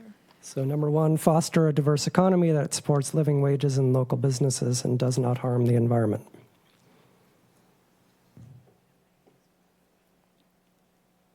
Anybody have any, I just hate the word foster, but that's just me. Do you have a better one? I mean, Promote? support, because Boring. you can't shoehorn the economy. You have to, government enables it, sets the table, but it can't go and tell Carlos you're going to open an XYZ business and you're going to make money, and oh, by the way, don't, screw oh, but things that's up. why foster is to create the environmental envelope, the infrastructure and the envelope that encourages those opportunities to appear. So What the about- infrastructure, though, is more than roads and water and sewer, though. It includes broadband, and it includes maybe educational opportunities, includes lots of things. So, I don't know. What about encourage? Well, that's Well, in we have the the next statement below. Yeah, Oh. you guys, you took us to task every time we repeated a word, so. Exactly. There's only so many synonyms. Foster's in there twice. Oh, my God. Oh, Too my much God. fostership. Support, well, no, you got support. It's fine, just maybe. Okay. I foster like will change. foster. We'll try to find a Just better because word. Wendy doesn't like it, I'm you know. just saying, I said it was just me, you can Okay. override. So moving on to number two, encourage. So there were definitely comments on the second one about encouraging and supporting affordable and accessible housing options. I think I heard several people mention that you shouldn't say affordable. Yeah, I like attainable. Attainable and accessible. Yeah. If we have to repeat words. Well, so is this accessible mean handicap accessible, or what does it mean? Right. This is entirely subjective, but to me, accessible means you have access to that. Like there is. Plentiful, Well, available, I mean, I think you're getting aggressive when you use plentiful. available. No, I'm asking. I don't know. I Because to think- me, accessible, I always think when it comes to housing means handicap accessible. That's definitely one of those like key words in there for like the ADA community. So I don't know if, right. Right. So attainable should apply to everybody regardless of ability. Accessible should also kind of be the same. Like if I'm making $45,000, I should have access to some form of housing. If I'm wheelchair bound. So paycheck sustainable. Yeah, I just don't know if I love paycheck sustainable. Well, you're talking about household income affording rent. That's what you're talking about, or a mortgage. In that specific example, it's just, I think when you attach paycheck to it, there are different inferences. I don't know if what I'm thinking is really being conveyed here, but. Income sustainable? How about appropriately accessible? I really just think accessible or attainable or both without adding more to it. I do too. Appropriately accessible then, or I don't know. So how about just encourage and support attainable housing options? Yeah. That works. What did you say? So just, Encourage and support attainable housing options. I have a problem with that. That, I was encouraged to take dancing lessons when I was growing up. Me too, I took them in this room with the Cape Cod Conservatory. Well, I took them in, at the vet Just club saying. in Osterville. But anyway, I would say commit to supporting affordable and accessible housing options. I think that's more. Can we add year-round to Yes. that? Nice, yes. Yeah. Good idea, Ravi. Do Would you we repeat further what you Francis, said? can you say what you said again? Commit to? Commit and to providing year-round affordable and accessible? So you want the town to do this? well, enabling, it's at the table for it. Yeah, we want the town we don't want the town to do it all, but, I'm sorry. Encourage means setting up the zoning and making land available maybe, et cetera. I don't really know. I mean, She means wants different something things to different stronger than people. encourage. She wants us to do it. So Yeah. it seemed like this was a pretty top priority issue Yeah, in your yeah. survey. So do you want to make a stronger statement like the one Francis proposed, Yes, which is commit to... commitment doesn't mean we have to do it all. It means we have to We are committing to supporting make attainable a, housing.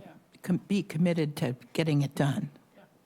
Somebody. Commit to support attainable housing options. Is that what Said we ended providing. up with? She said commit to providing affordable and attainable year-round housing options. Year-round. Year-round's very good. Thing is, Alrighty. we are advisory and it's a vision statement, so we can't force the Don't muck town up to the adopt works. everything. No, we are it. Yeah, okay, fair enough. It's your job. All right, so what I have for that one is commit to providing affordable and attainable year-round housing options. Everybody good? All right, moving on, provide access to high-quality education, healthcare, and human and social services. I think it should be high quality of healthcare, or just quality, to education, quality healthcare, something like that. How's the So town going to do I that? was hoping that high quality would apply to all of those. So it's Exactly. high-quality education, high-quality. Okay, fair enough. Fair enough. Anybody want to add or subtract anything from that? You all good? Good. I'm not sure, Go ahead. I'm not sure how the town is going to regulate the quality of the healthcare. It could be by enabling new patient beds to be built with state-of-the-art equipment. I mean, I know Cape Cod Hospital now is looking at building more patient beds that will become easily convertible to ICU units and from the learning from the pandemic, for example. But that means the town's got to make it okay for them to build it, to build what they need to build. That, I think that's where you say set the table. Or take away provide and put support. But, your point about quality is sort of like that quality of life thing that I rail against. It's like, Yeah. so whose quality of life? What's your quality of healthcare may be Well, different high than my quality, quality. but there's a way to measure education, healthcare, and human and social services. They Yeah. do it all the time. I think We have our community health needs assessment. Yeah. Yeah. a key part of that statement is provide access to. Mm-hmm. I mean, I think all of us have access to high-quality everything if you have enough money. So this is sort of embodying the value that the town should be helping to ensure access for all residents to high-quality things. But Not also, just sorry. if that's what you feel. Well, there's also, outside of the hospital, I mean, we see addiction everywhere. The town can also provide access to addiction and recovery services. Maybe not the town itself, but encouraging access to those resources. I mean, like they're the word encourage. right down the street, yeah. Instead of provide?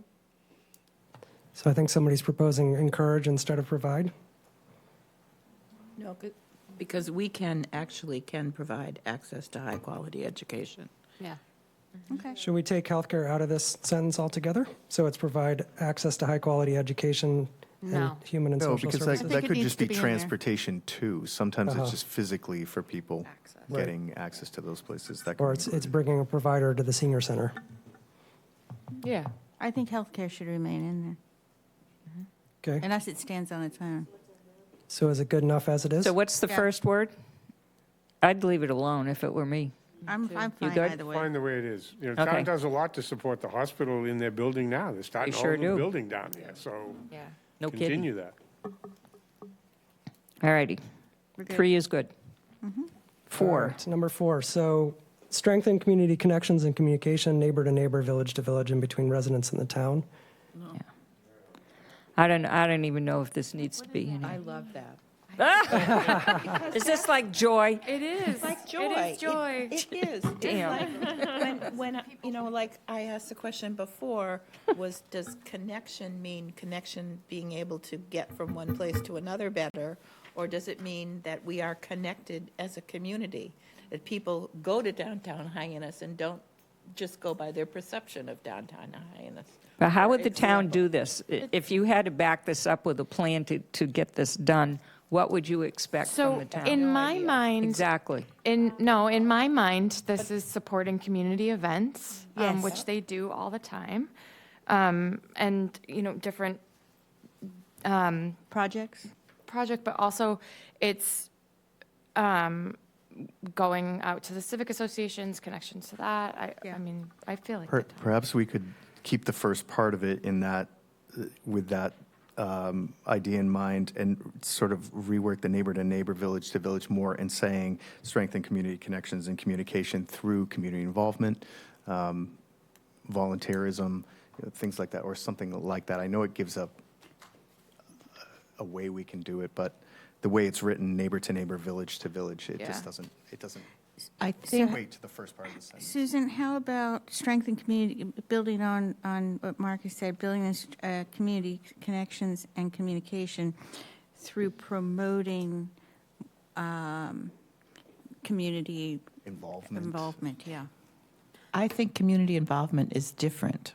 Community involvement to me is like, okay, you want to serve on a board Volunteerism. or volunteerism. But a lot of people, you know, aren't able to do that. And I think that the town, there are communities that work on this and actually do it. I don't know. What do they do? I don't know. I haven't done a lot. Well, Alicia, I'm not sure if that, but for this, does it get really done. Yeah. matters what they Yeah, do. If this is a goal for people in the community, that's important enough. It makes it sound like we are not, though. The way it's written is, it insinuates that we are not cordial neighbor to neighbor or village to village, No, it says residents in the strengthen. town. I think How number about if we 4. just put a period after the word Communication.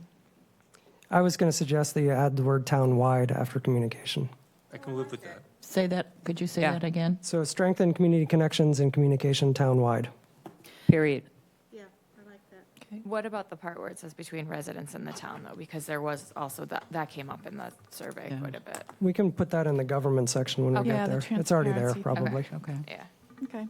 Town-wide? Good solution. Okay. Everybody Does good this with mean that? sidewalks, though? You know, the sidewalks and connections ranked high. No, So that's- are sidewalks that's- somewhere no, else? that's built That's in environment. built environment. Okay, thank you. This is about humanness and people and loving each other and caring for each other. The kinds of things that we heard so much from you on the last meeting.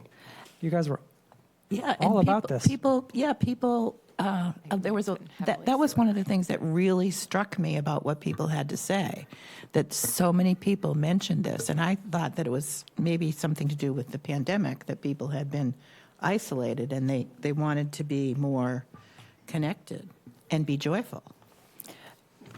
Don't start. I agree with Bob's plan to just put a period Yeah. at the end.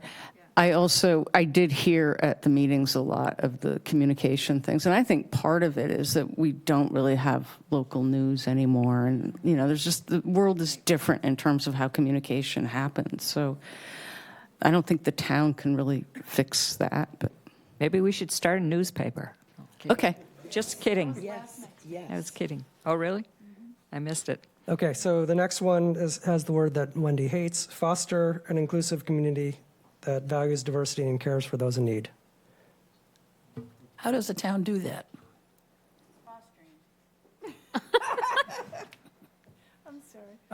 When people that's show a up to a job of meeting, government. you listen to them and you respect them. You go out to them and talk to them and get their opinions. You don't always force them to come to you.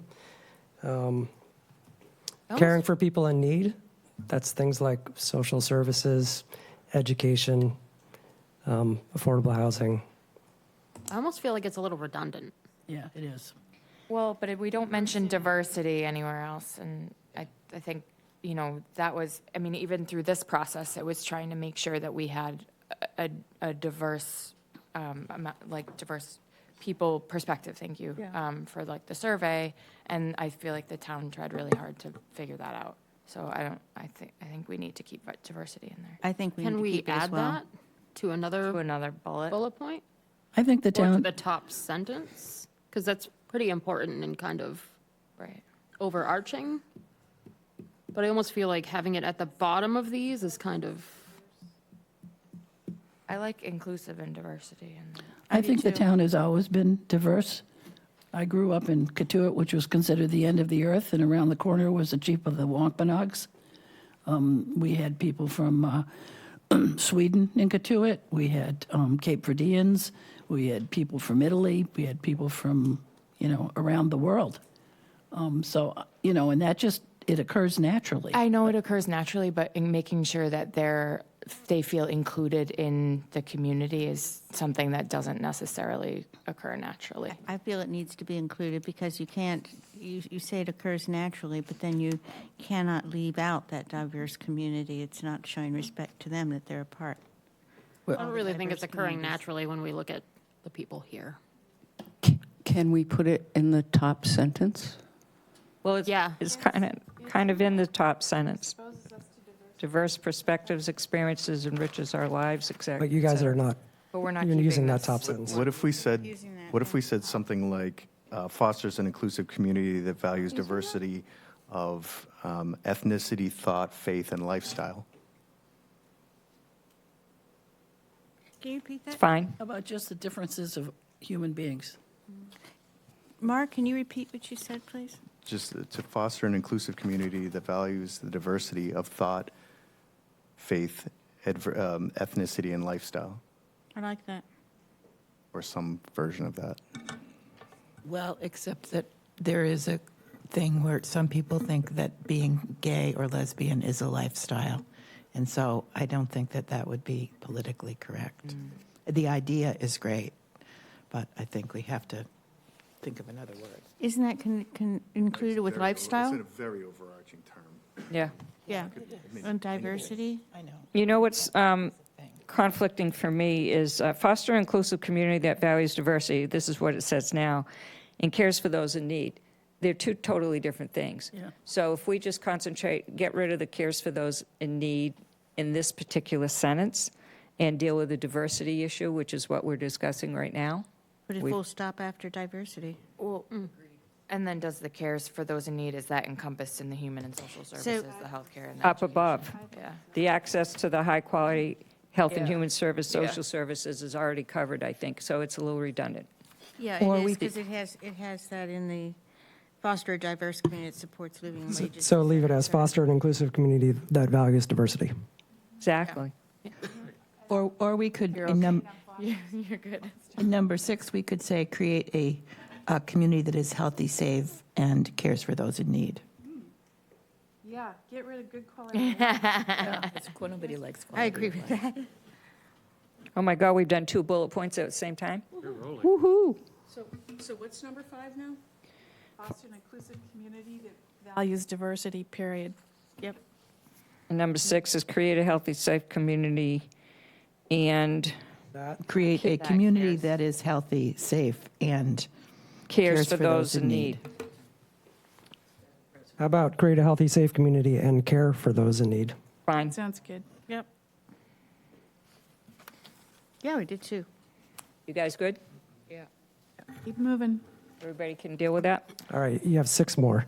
So preserve and enhance unique character and history of each of the town's 7 villages. Absolutely. Yeah. I do enjoy that.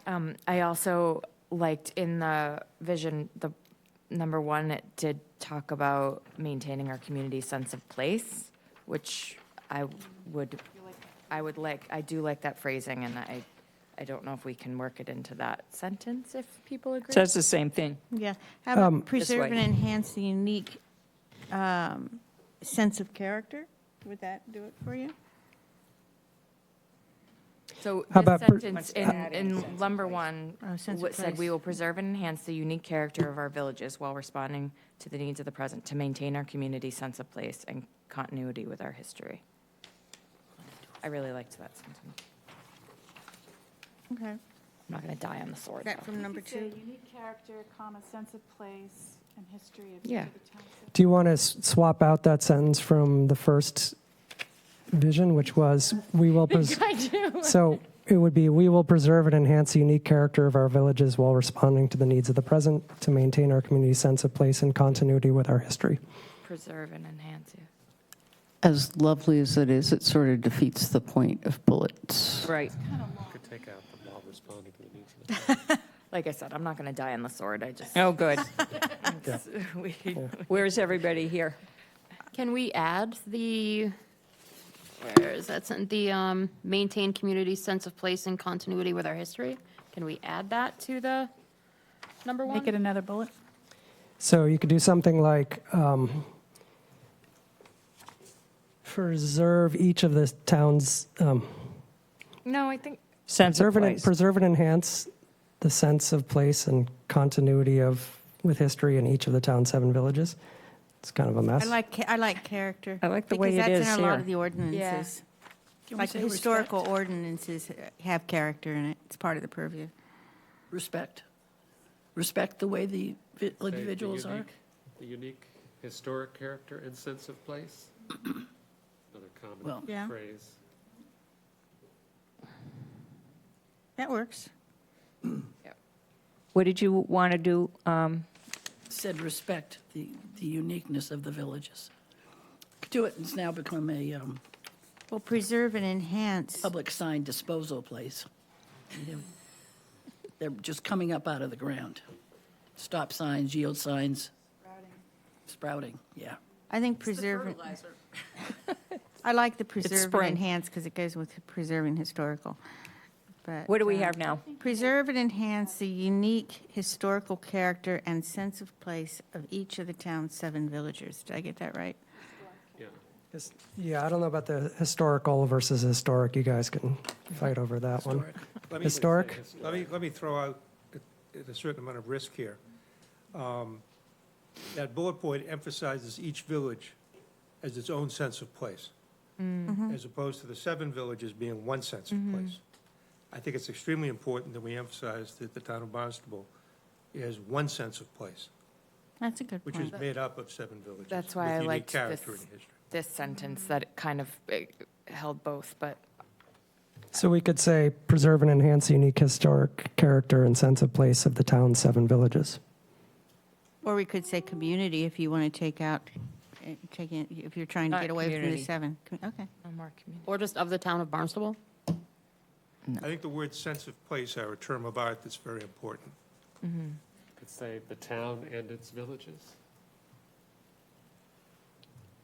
Or stop Yeah, I at mean, so town. this is like, The town. this is one of the sort of key tensions that I've seen is this like really strong village identity, and then also a desire to be one town. Yeah. So I'm not surprised that there's a little tension here. Could stop Let it me at the throw out town. my perspective, why I have my perspective on this.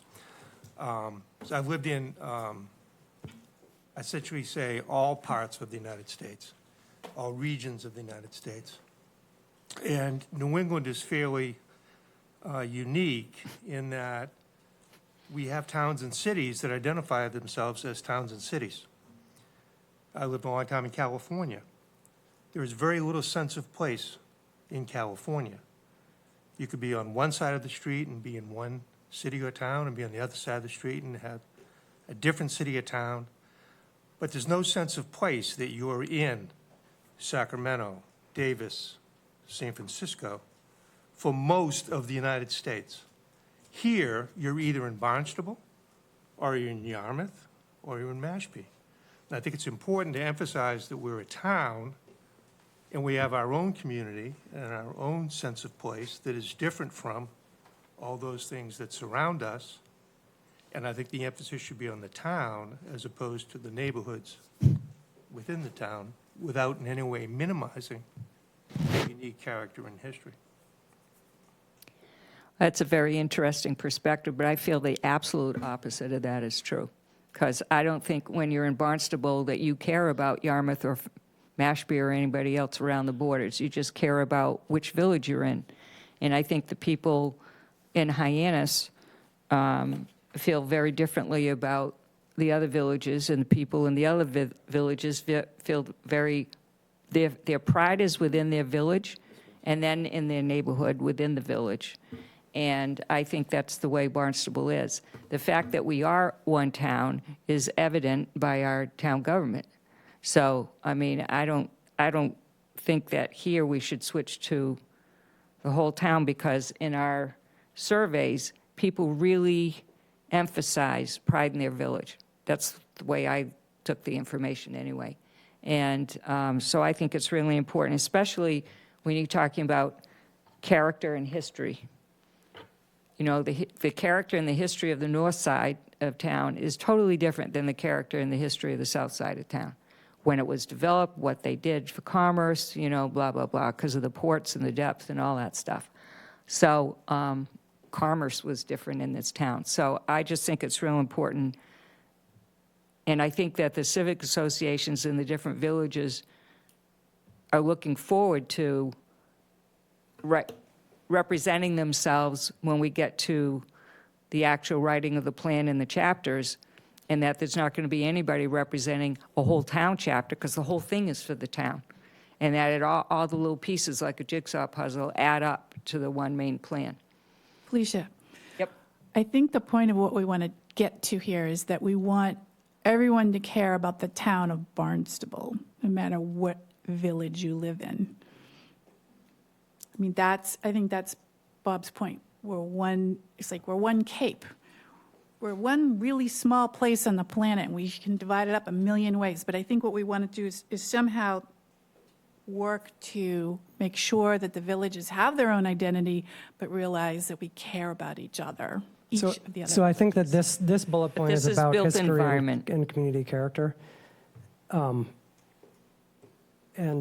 I think we should make sure that there's that one community idea in the others.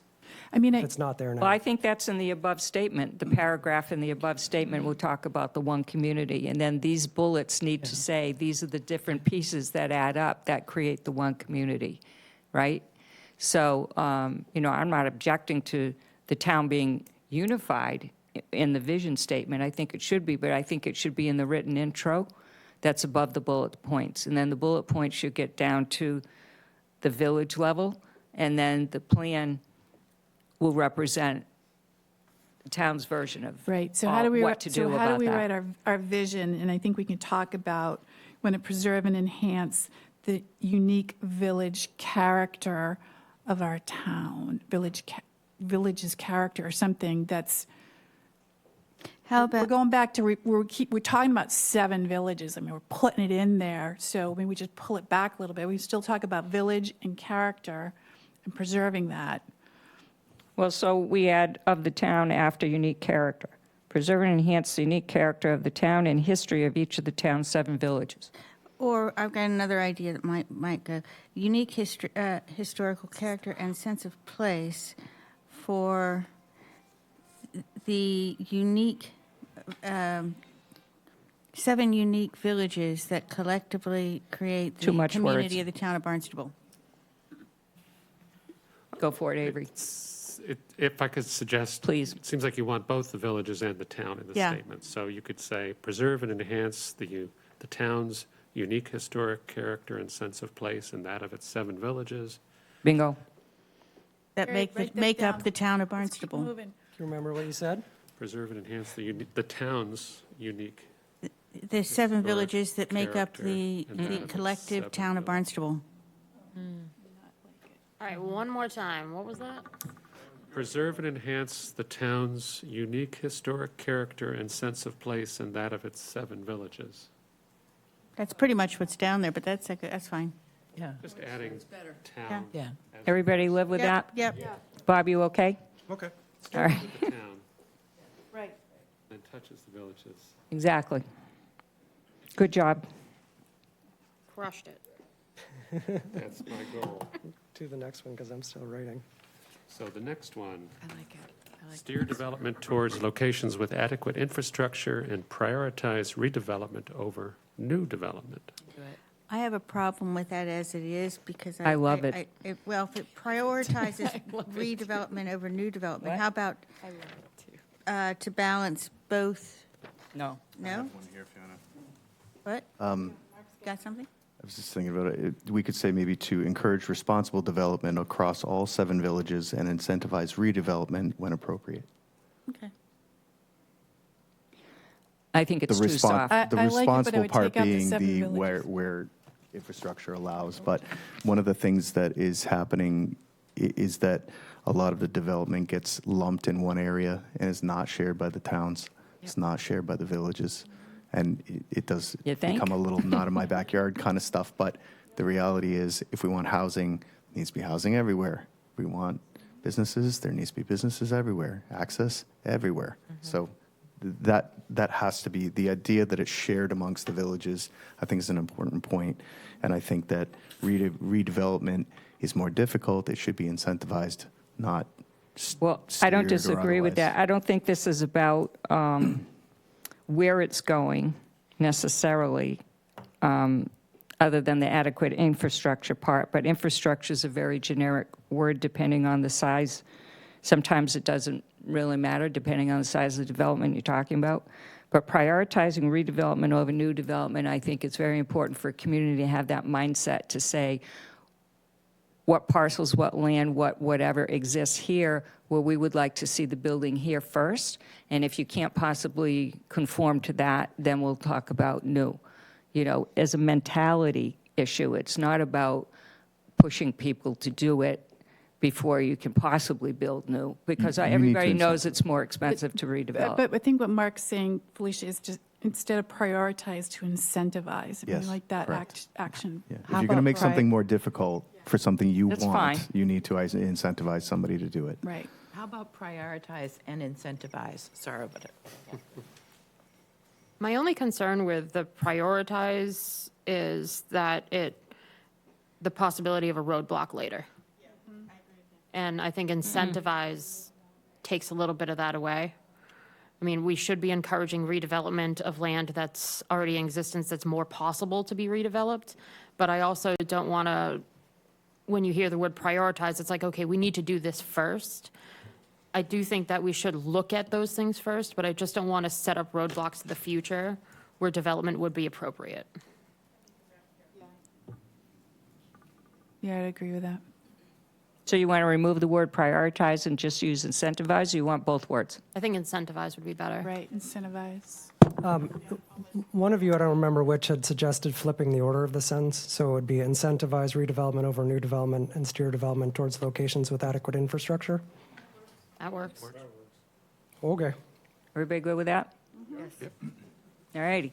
I am a little concerned, though, that we haven't touched on Mark's comment that this needs to be shared town-wide, which seems like, I don't know if everybody agrees with that, but if there is a consensus that that's something that's important.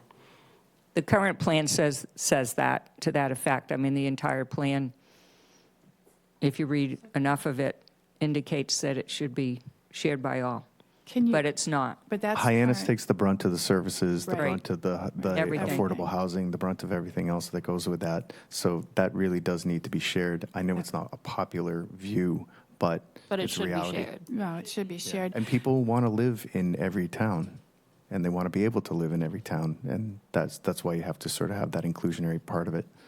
So can we add the word town-wide to that sentence he just crafted? So it could be, I'll try it, incentivize redevelopment over new development, steer development toward locations with adequate infrastructure town-wide, Locations townwide, maybe. toward town, Or Locations town-wide with adequate infrastructure, which doesn't exist, so there you go. Right. It's coming to gonna Hyannis. come to Hyannis, yeah. We're building wastewater. Just saying. yeah. It's going down into Marston's Mills. development toward location, so you cover it in the beginning. I feel like that's messy, but I don't We're hate going to it. make it unmessy. We'll make this one unmessy somehow. All right. Unmess it. Move on to number 3. Enable people to travel by the mode of their choice: walking, biking, rolling, driving, taking public transit, etc. Do we really need to say walking, biking, rolling, driving, taking public transit, et cetera? And et Just get cetera rid of- is a bad word.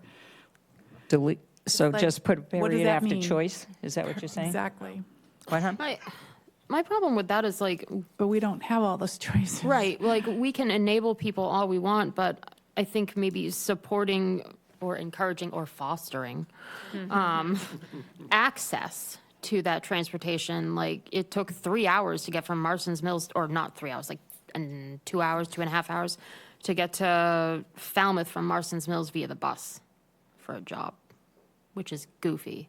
So, like, if we can support or encourage all of these things? Encouraging walking, biking, rolling? We don't need that. You don't need it?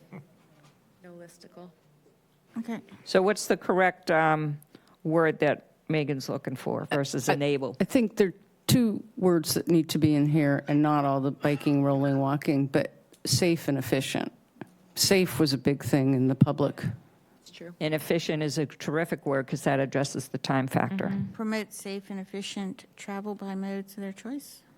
Is that what you want? Modes of transportation. Modes of transportation. Okay. The important thing, I think, is just what you said. It's the effective transportation. It's not whether you're taking roller skates or a bicycle. You really can't walk from Osterville to Town Hall. I mean, you can. Mm. You can, but just take some Very few time. people are going to do it, and you're not going to make your meeting. So the important thing is being able to get from point A to point Yeah. B. Transportation, that works. Still be going. Yeah. You good? I need to hear it. I didn't hear it. So safe and efficient. Modes of transportation. So are we encouraging safe and efficient modes of transportation? Oh, right, back on that part. Or fostering? Could you Promoting. say- Could you Yeah, say, promoting. could you say? Provide. Safe and efficient travel by all Promoting and modes of providing, or either, transportation? whichever. Say again? Could you say, promote safe and efficient travel by all modes of transportation?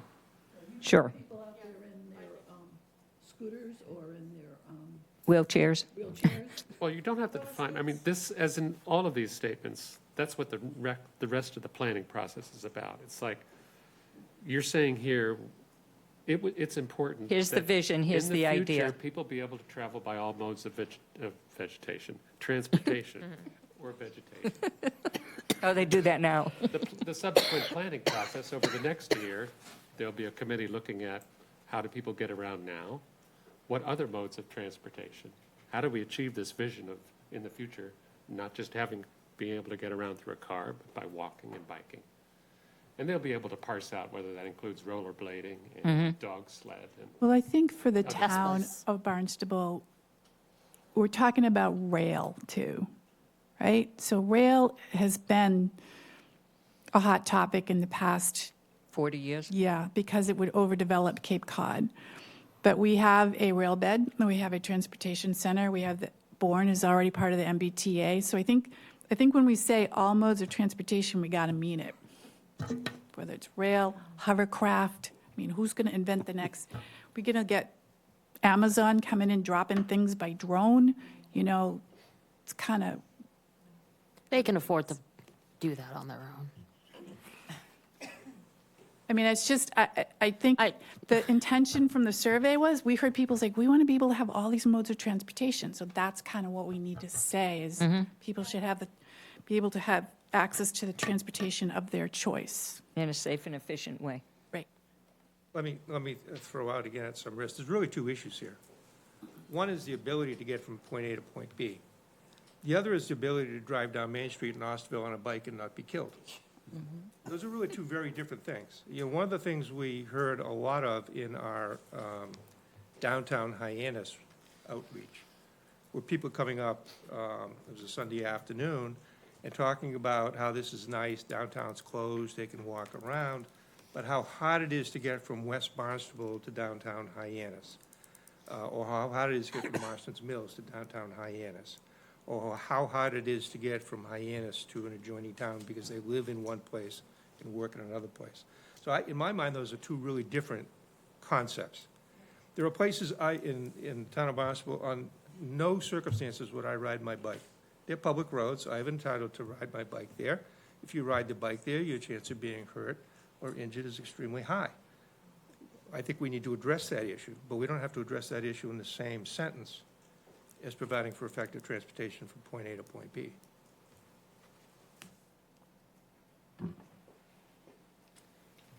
So where's the recommendation?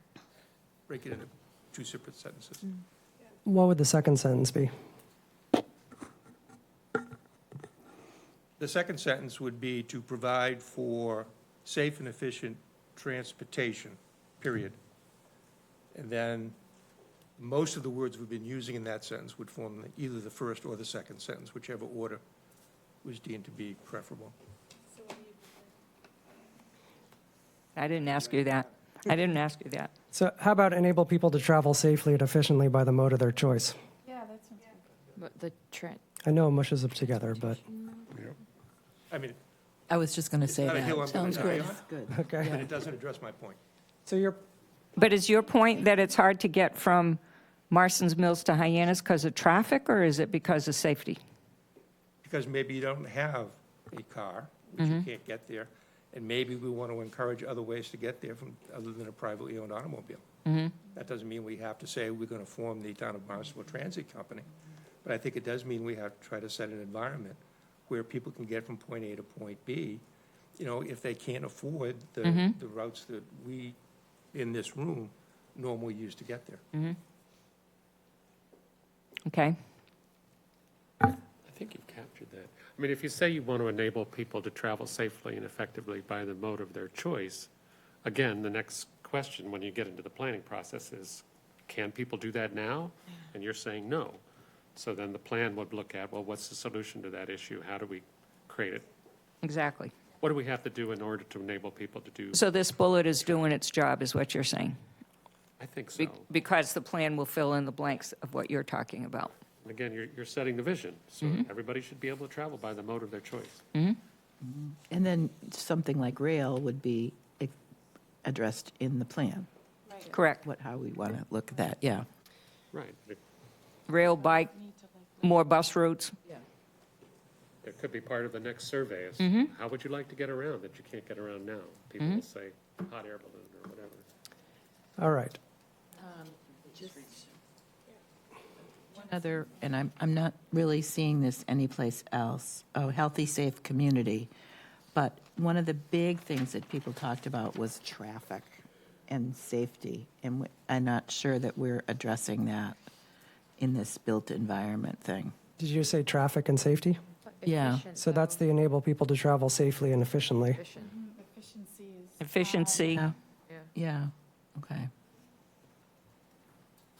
All right.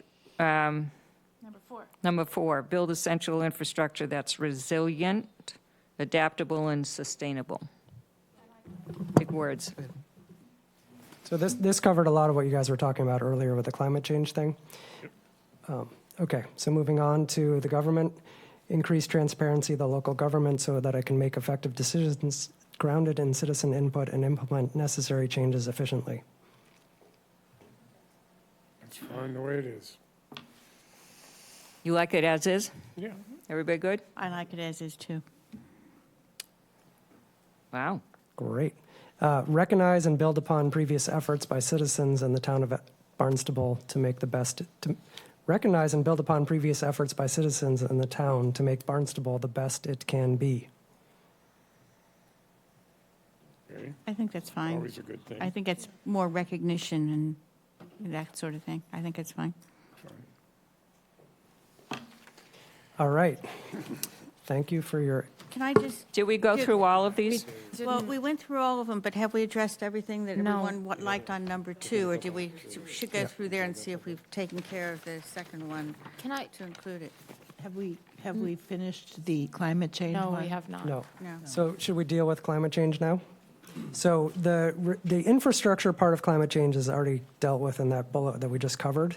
So the question is, I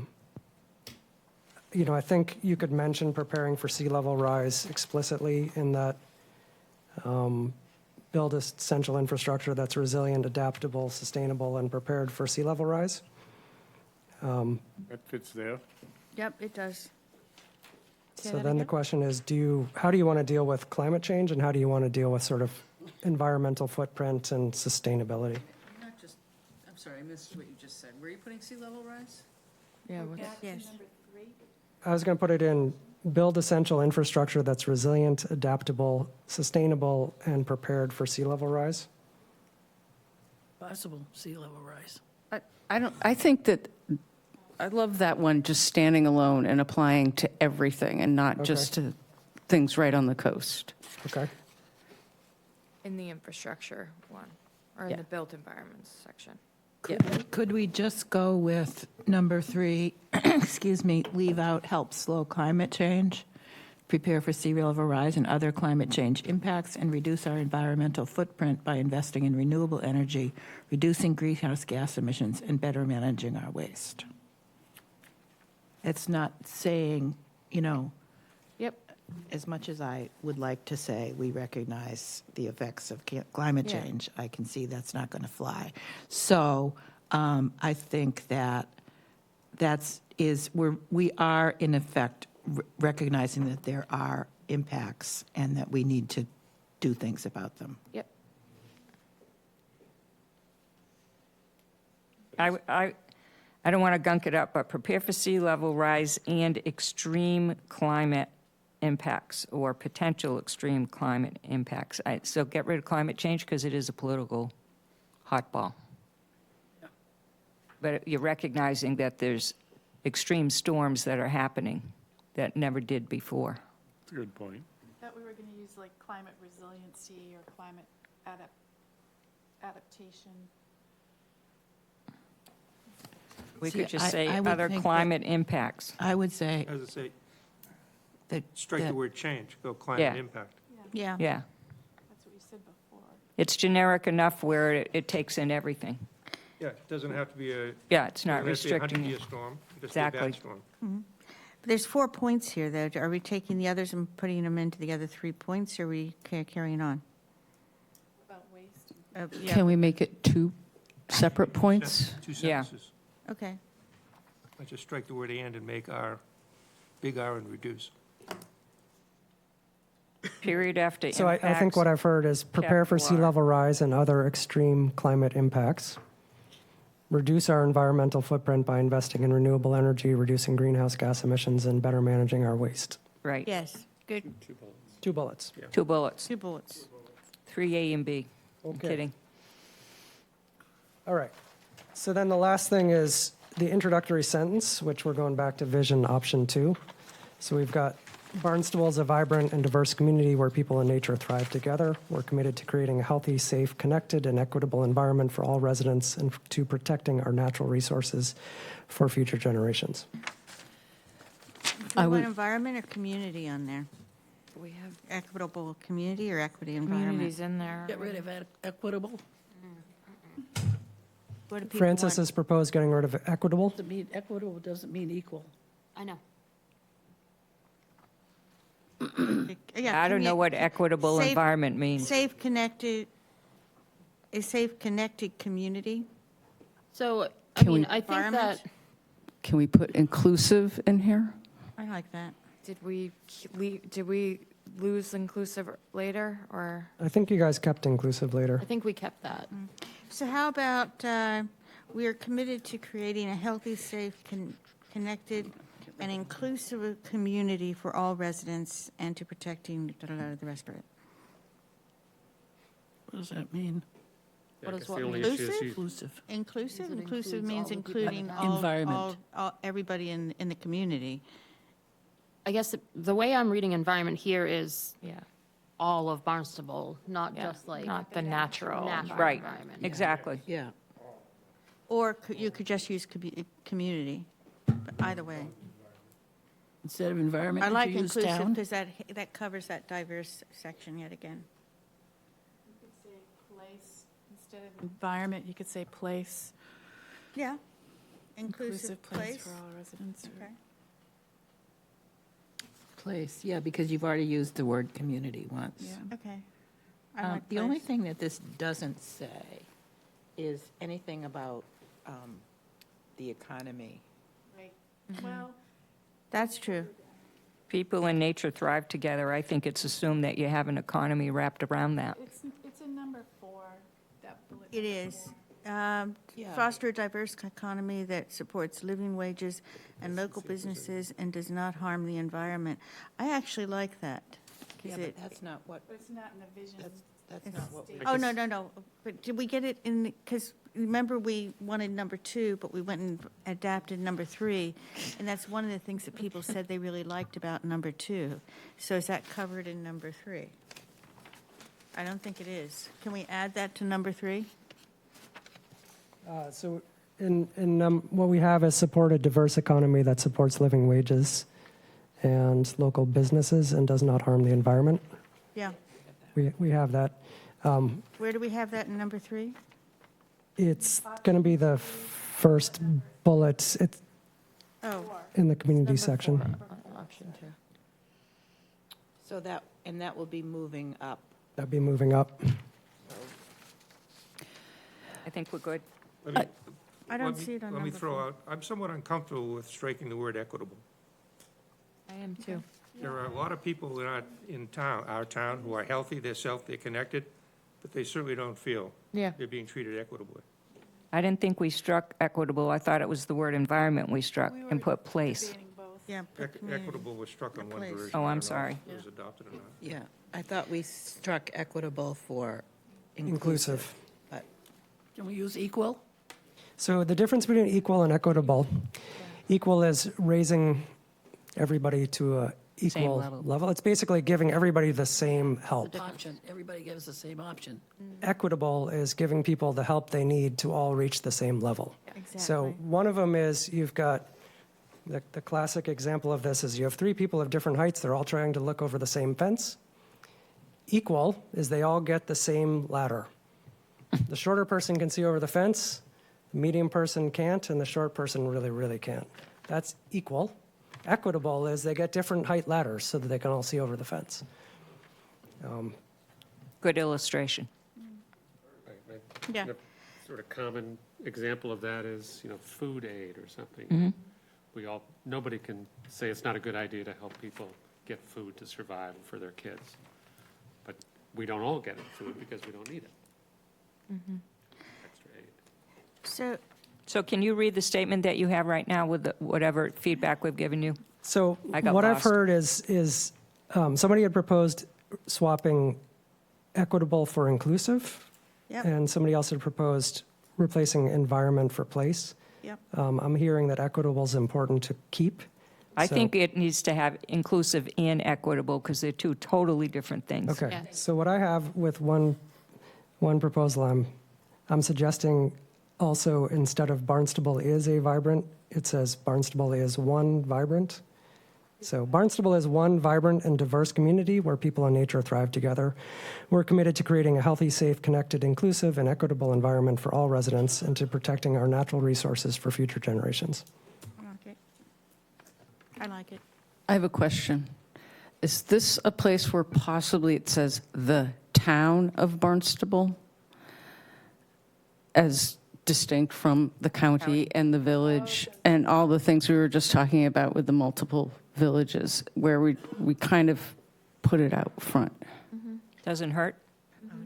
Anybody think it detracts? So when you say the town of Barnstable, in my line of work, when I say the capital T Barnstable, town of Barnstable, I'm thinking of the town government. I see. So Township. Township. I- Because you've got the village, the town. And the county.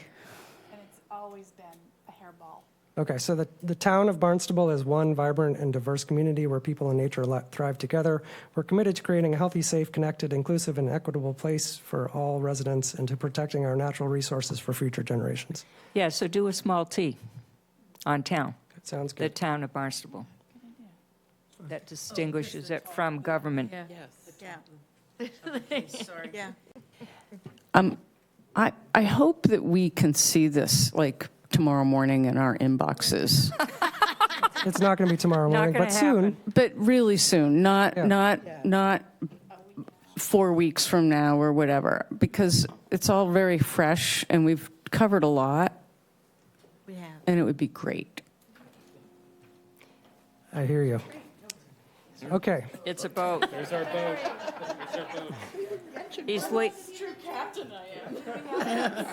He's leaving. I don't hear the three saying he's in reverse. Can I ask about these?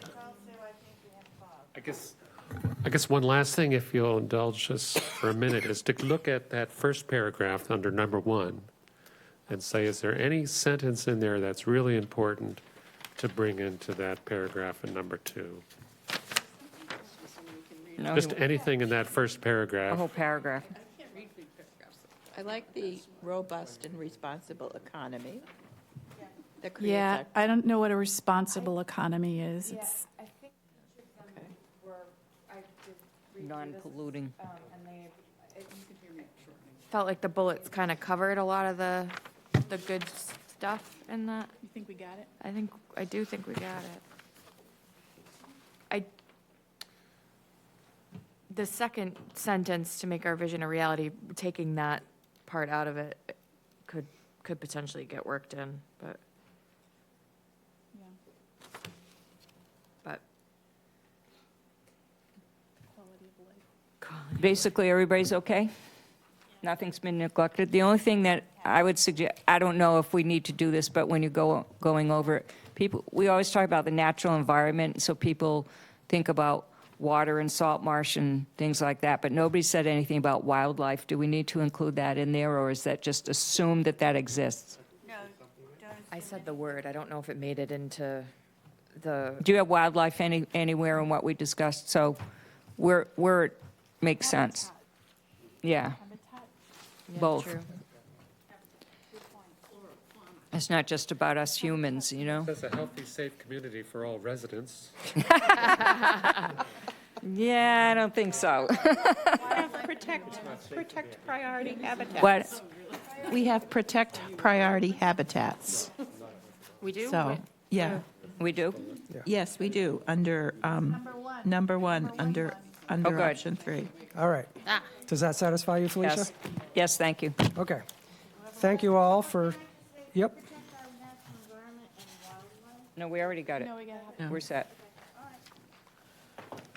Thank you. Thank you for your time. Yes, My, oh thank my, you. you deserve a prize. So, good night. You good? Felicia, we still have. Yes, I know. Yeah. Real So, quick, Felicia, that was tremendous work by Dylan and Peter and all of you guys for sticking with that conversation. It was definitely a valuable exercise. And the deliverable here is a vision statement that Peter and Dylan are going to put together based on all the changes that were made this evening. I wanted to just clarify. The thought is taking that vision statement and placing it online for both the committee to see, but also the public as a whole. And much like we did with the existing conditions, allowing for any public comment and providing it back to this committee at the subsequent meeting. Is there any concern about, since there was a lot of edits made, of placing that online, or are we comfortable with that? Wouldn't it be fair to show it to us First, yeah. before we put it online? Yeah. That's why I'm asking the question, yeah. So if we would like to not drag the timeline on, I haven't processed this with staff, but perhaps there's a brief subsequent meeting in between now and when we're planning on having this next meeting to review that. I think just let everybody put their eyes on it. That's all we're asking for. And, in case there's an A or an and or an extra provide or something. Nothing earth-shattering. So you want to give comments back to staff, and if staff says, yeah, there's nothing, nobody's proposed anything significant here, then it can, once those comments, Yeah. if there are typos or whatever it is, or reference points, can then maybe throw it to me, and then I'll just say, oh, go ahead, release it. Absolutely. That kind of a So we thing. can provide it to the committee, take in all the edits. I'll work with the chair to confirm that it's sufficient, and if the chair believes it's good to go, then we'll place it online. Yeah. Excellent. Thank you so much. All right. Everybody still here? So next we have Phase 2 scope of work. And I just want to say this, so Phase 2 scope of work is actual drafting of the plan. We got a local comprehensive plan update, Phase 2. Some people on the committee, I just am aware that this committee is ramping up, and we're getting into the nitty-gritty and the weeds. If anybody, Elizabeth's going to lead us through this next phase on the draft thing.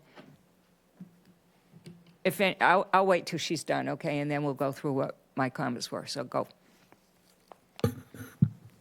Thank you, folks, and great work, and I know it's late, and just based on the discussion and hearing all of your comments, I think there's a lot in this document that I would probably redraft, so don't get too into the weeds, but I think, at least in terms of the thought process and the discussions we've had internally, how we move into the core work of the local comprehensive plan, I guess I'll sort of break it down into sort of two pieces. I mean, I think one of the essential deliverables of our local comprehensive plan is our future land use map.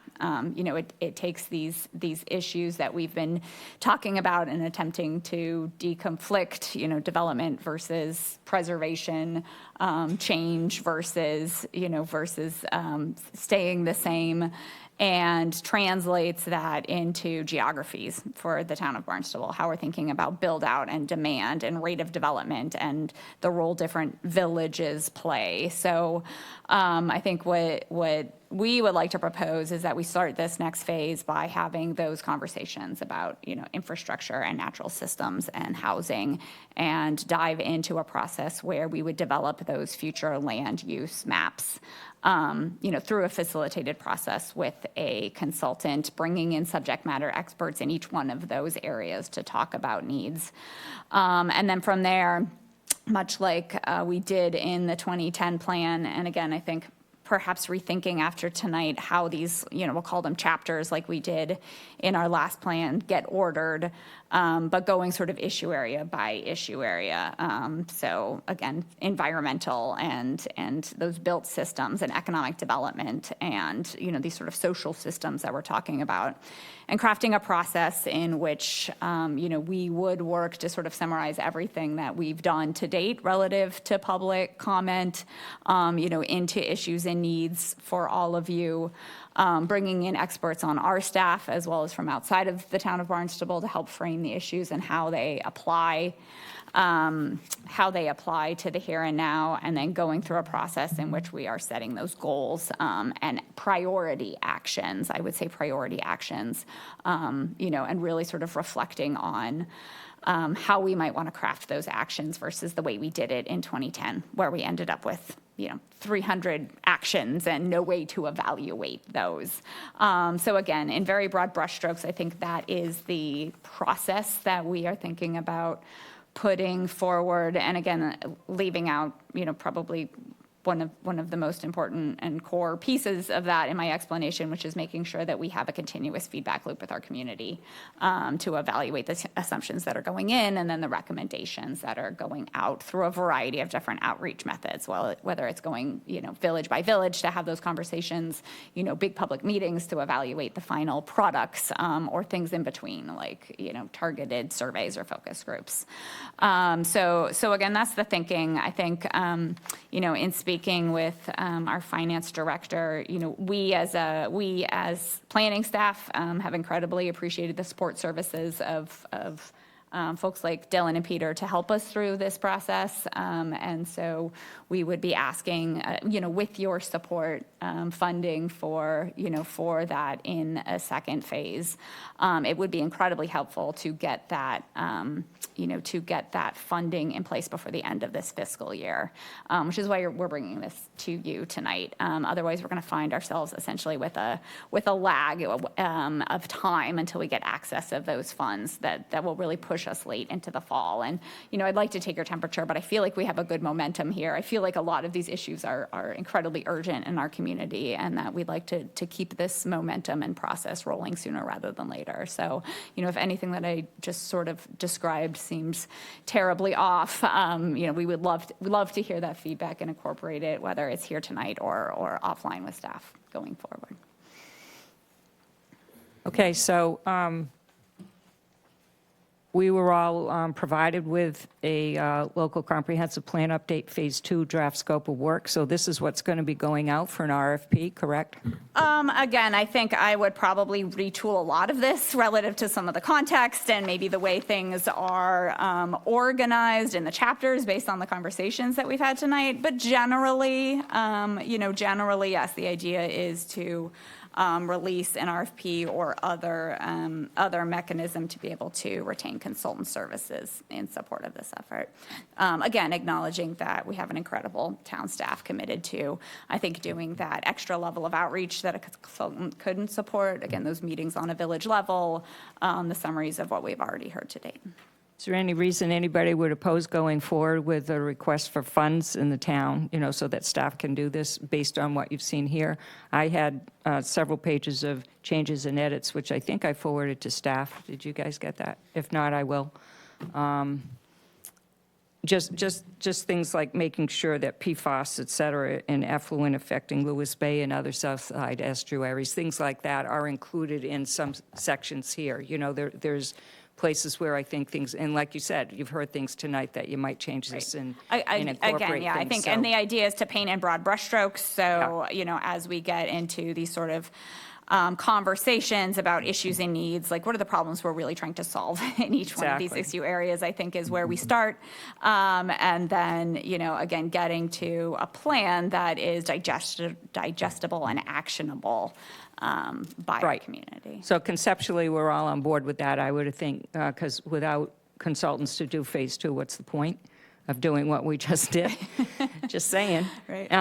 It's kind of key. So I think if anybody has any comments or hasn't gone over this or whatever, you want them to go to you or Jim or Kate or whom? For feedback, if they have feedback for you. Yeah, I would say on this, probably come to me and then we can. And by when? What's the deadline? No, there's not a deadline. I mean, I'll say that. I mean, the scope can vary. I think we would like to be able to put something in front of council by their first meeting in June. So like by the end of next week, if Elizabeth has any comments that you want to make or you want any input, make sure that she has it by then. Does that make sense? That makes sense. Okay. You good? Yeah. All right. Do you need a formal vote? I don't think so. If we're all in agreement, actually, it might be helpful. I can see council asking if the LCP has formally supported moving forward with a Phase 2. So if you wouldn't mind. Would you like a motion? Yes, I would like a motion. Correct me if I'm wrong on any of the wording, so I'll make a motion that we, Just use that in there. that the local comprehensive plan update on Phase 2 for the scope of work, that we support going forward with this matter. Second. Is that enough for you? Do you need the word funding in there? Oh, and to add funding, search for funding for the Specifically. next parts of Phase 2. To issue the RFP. As per was explained by Elizabeth Jenkins. No, you don't put that in. Okay. You still okay with the second? I'm fine with the second, thank you. Mark seconded. Is there any other discussion? Oh, no, I support it. All in favor? Aye. Anybody opposed, abstain? All righty, unanimous. Efficiency. not All right, and diverse. so since we're going from phase 1 to phase 2, it occurred to me that some people might want to boogie on and they're done, or they'd like to stay. So if anybody has any desire to move on, because this is taking more time or not, it's just going to be more going forward. And some of you might be overwhelmed, and some of you might be saying, yeah, we're finally getting into it. So will you please just communicate with me? It doesn't have to be tonight, if you're having any of those feelings of wanting to move on, so that I just have a handle on who's in and who's out, okay? I'll answer you now. It occurred- I'm the latter category. I'm glad we're finally getting into it. Okay, you're in. All righty. Felicia, in connection with that, I'm in, but I had volunteered to be on the subcommittee to go Yeah. over the comments, and I think Megan volunteered also. I have a tendency. I think it was Francis. But also Megan volunteered, and I have a tendency to volunteer for things because I like to do them, but that I don't really have time for, and I don't really have time for that right now, so I would like to defer to Megan, please. I'm okay with that as long as you two are. You good? You have time? Depending on when the meetings are, As obviously. long as it's not between 11 PM and 7 AM, then. No, I think we're good. What about when you're on the 2.5-hour bus ride? That's a good time. Yeah, that could be a Give good her time, something to especially do. via Zoom. All right, next up on this, let me see, public comment. Many people have hung in here for quite some time this evening. Anybody like to make a comment? Nada? You're just here for entertainment purposes? Wow, I'm impressed. Thank you. Thank you for being here. Next meeting date, we don't have one yet. I think Jim said he was going to send out a doodle poll for all of us. So check your inboxes for that shortly. I don't have anything else to deal with. It's been 8:20, and I'm very impressed you've all stayed and stayed awake. So anybody else have anything you want to discuss before we go? Did you want to talk about the vacancies, 2 vacancies? Yeah, I mean, I just know that there are people on the advisory committee who have very actively commented, and to me, on doing something like this, the more people coming from different places in different areas, you learn from each other, and everybody has good thoughts, bad thoughts, and in between. And if anybody would like to suggest to the town manager that we look at the comments, I can go through and see who's taken the most time to comment and participate. And people have contacted me through email mostly about, gee, I'd like to see this in there, and I'd like to see that in there, et cetera, et cetera. So, people are actively involved with this. And if we think it's a good idea to fill those 2 seats that have been vacated, one through resignation, one through conflict of interest, I'd like to know so I can have that conversation with the town manager. What's your feeling? I don't want to surprise anybody and just go out there and do something. Anything that we can do to increase the diversity of this committee, I think would be Yeah. really, that would be high on my list of priorities for picking people. Okay. Absolutely. Oh, no, I'm not adding bodies. I just want people who actively are participating to be represented more than just being out there in the field. I think it's really important that we accept their participation, rather than just comment. I agree, it's important. So I would like to see more of the African-American community participate in this community here, because nobody from that, so. Okay? All right. Any other discussion? I'll entertain a motion to adjourn. I'll make that motion if you like. Second? Second? All those in favor? Aye. Thank you all.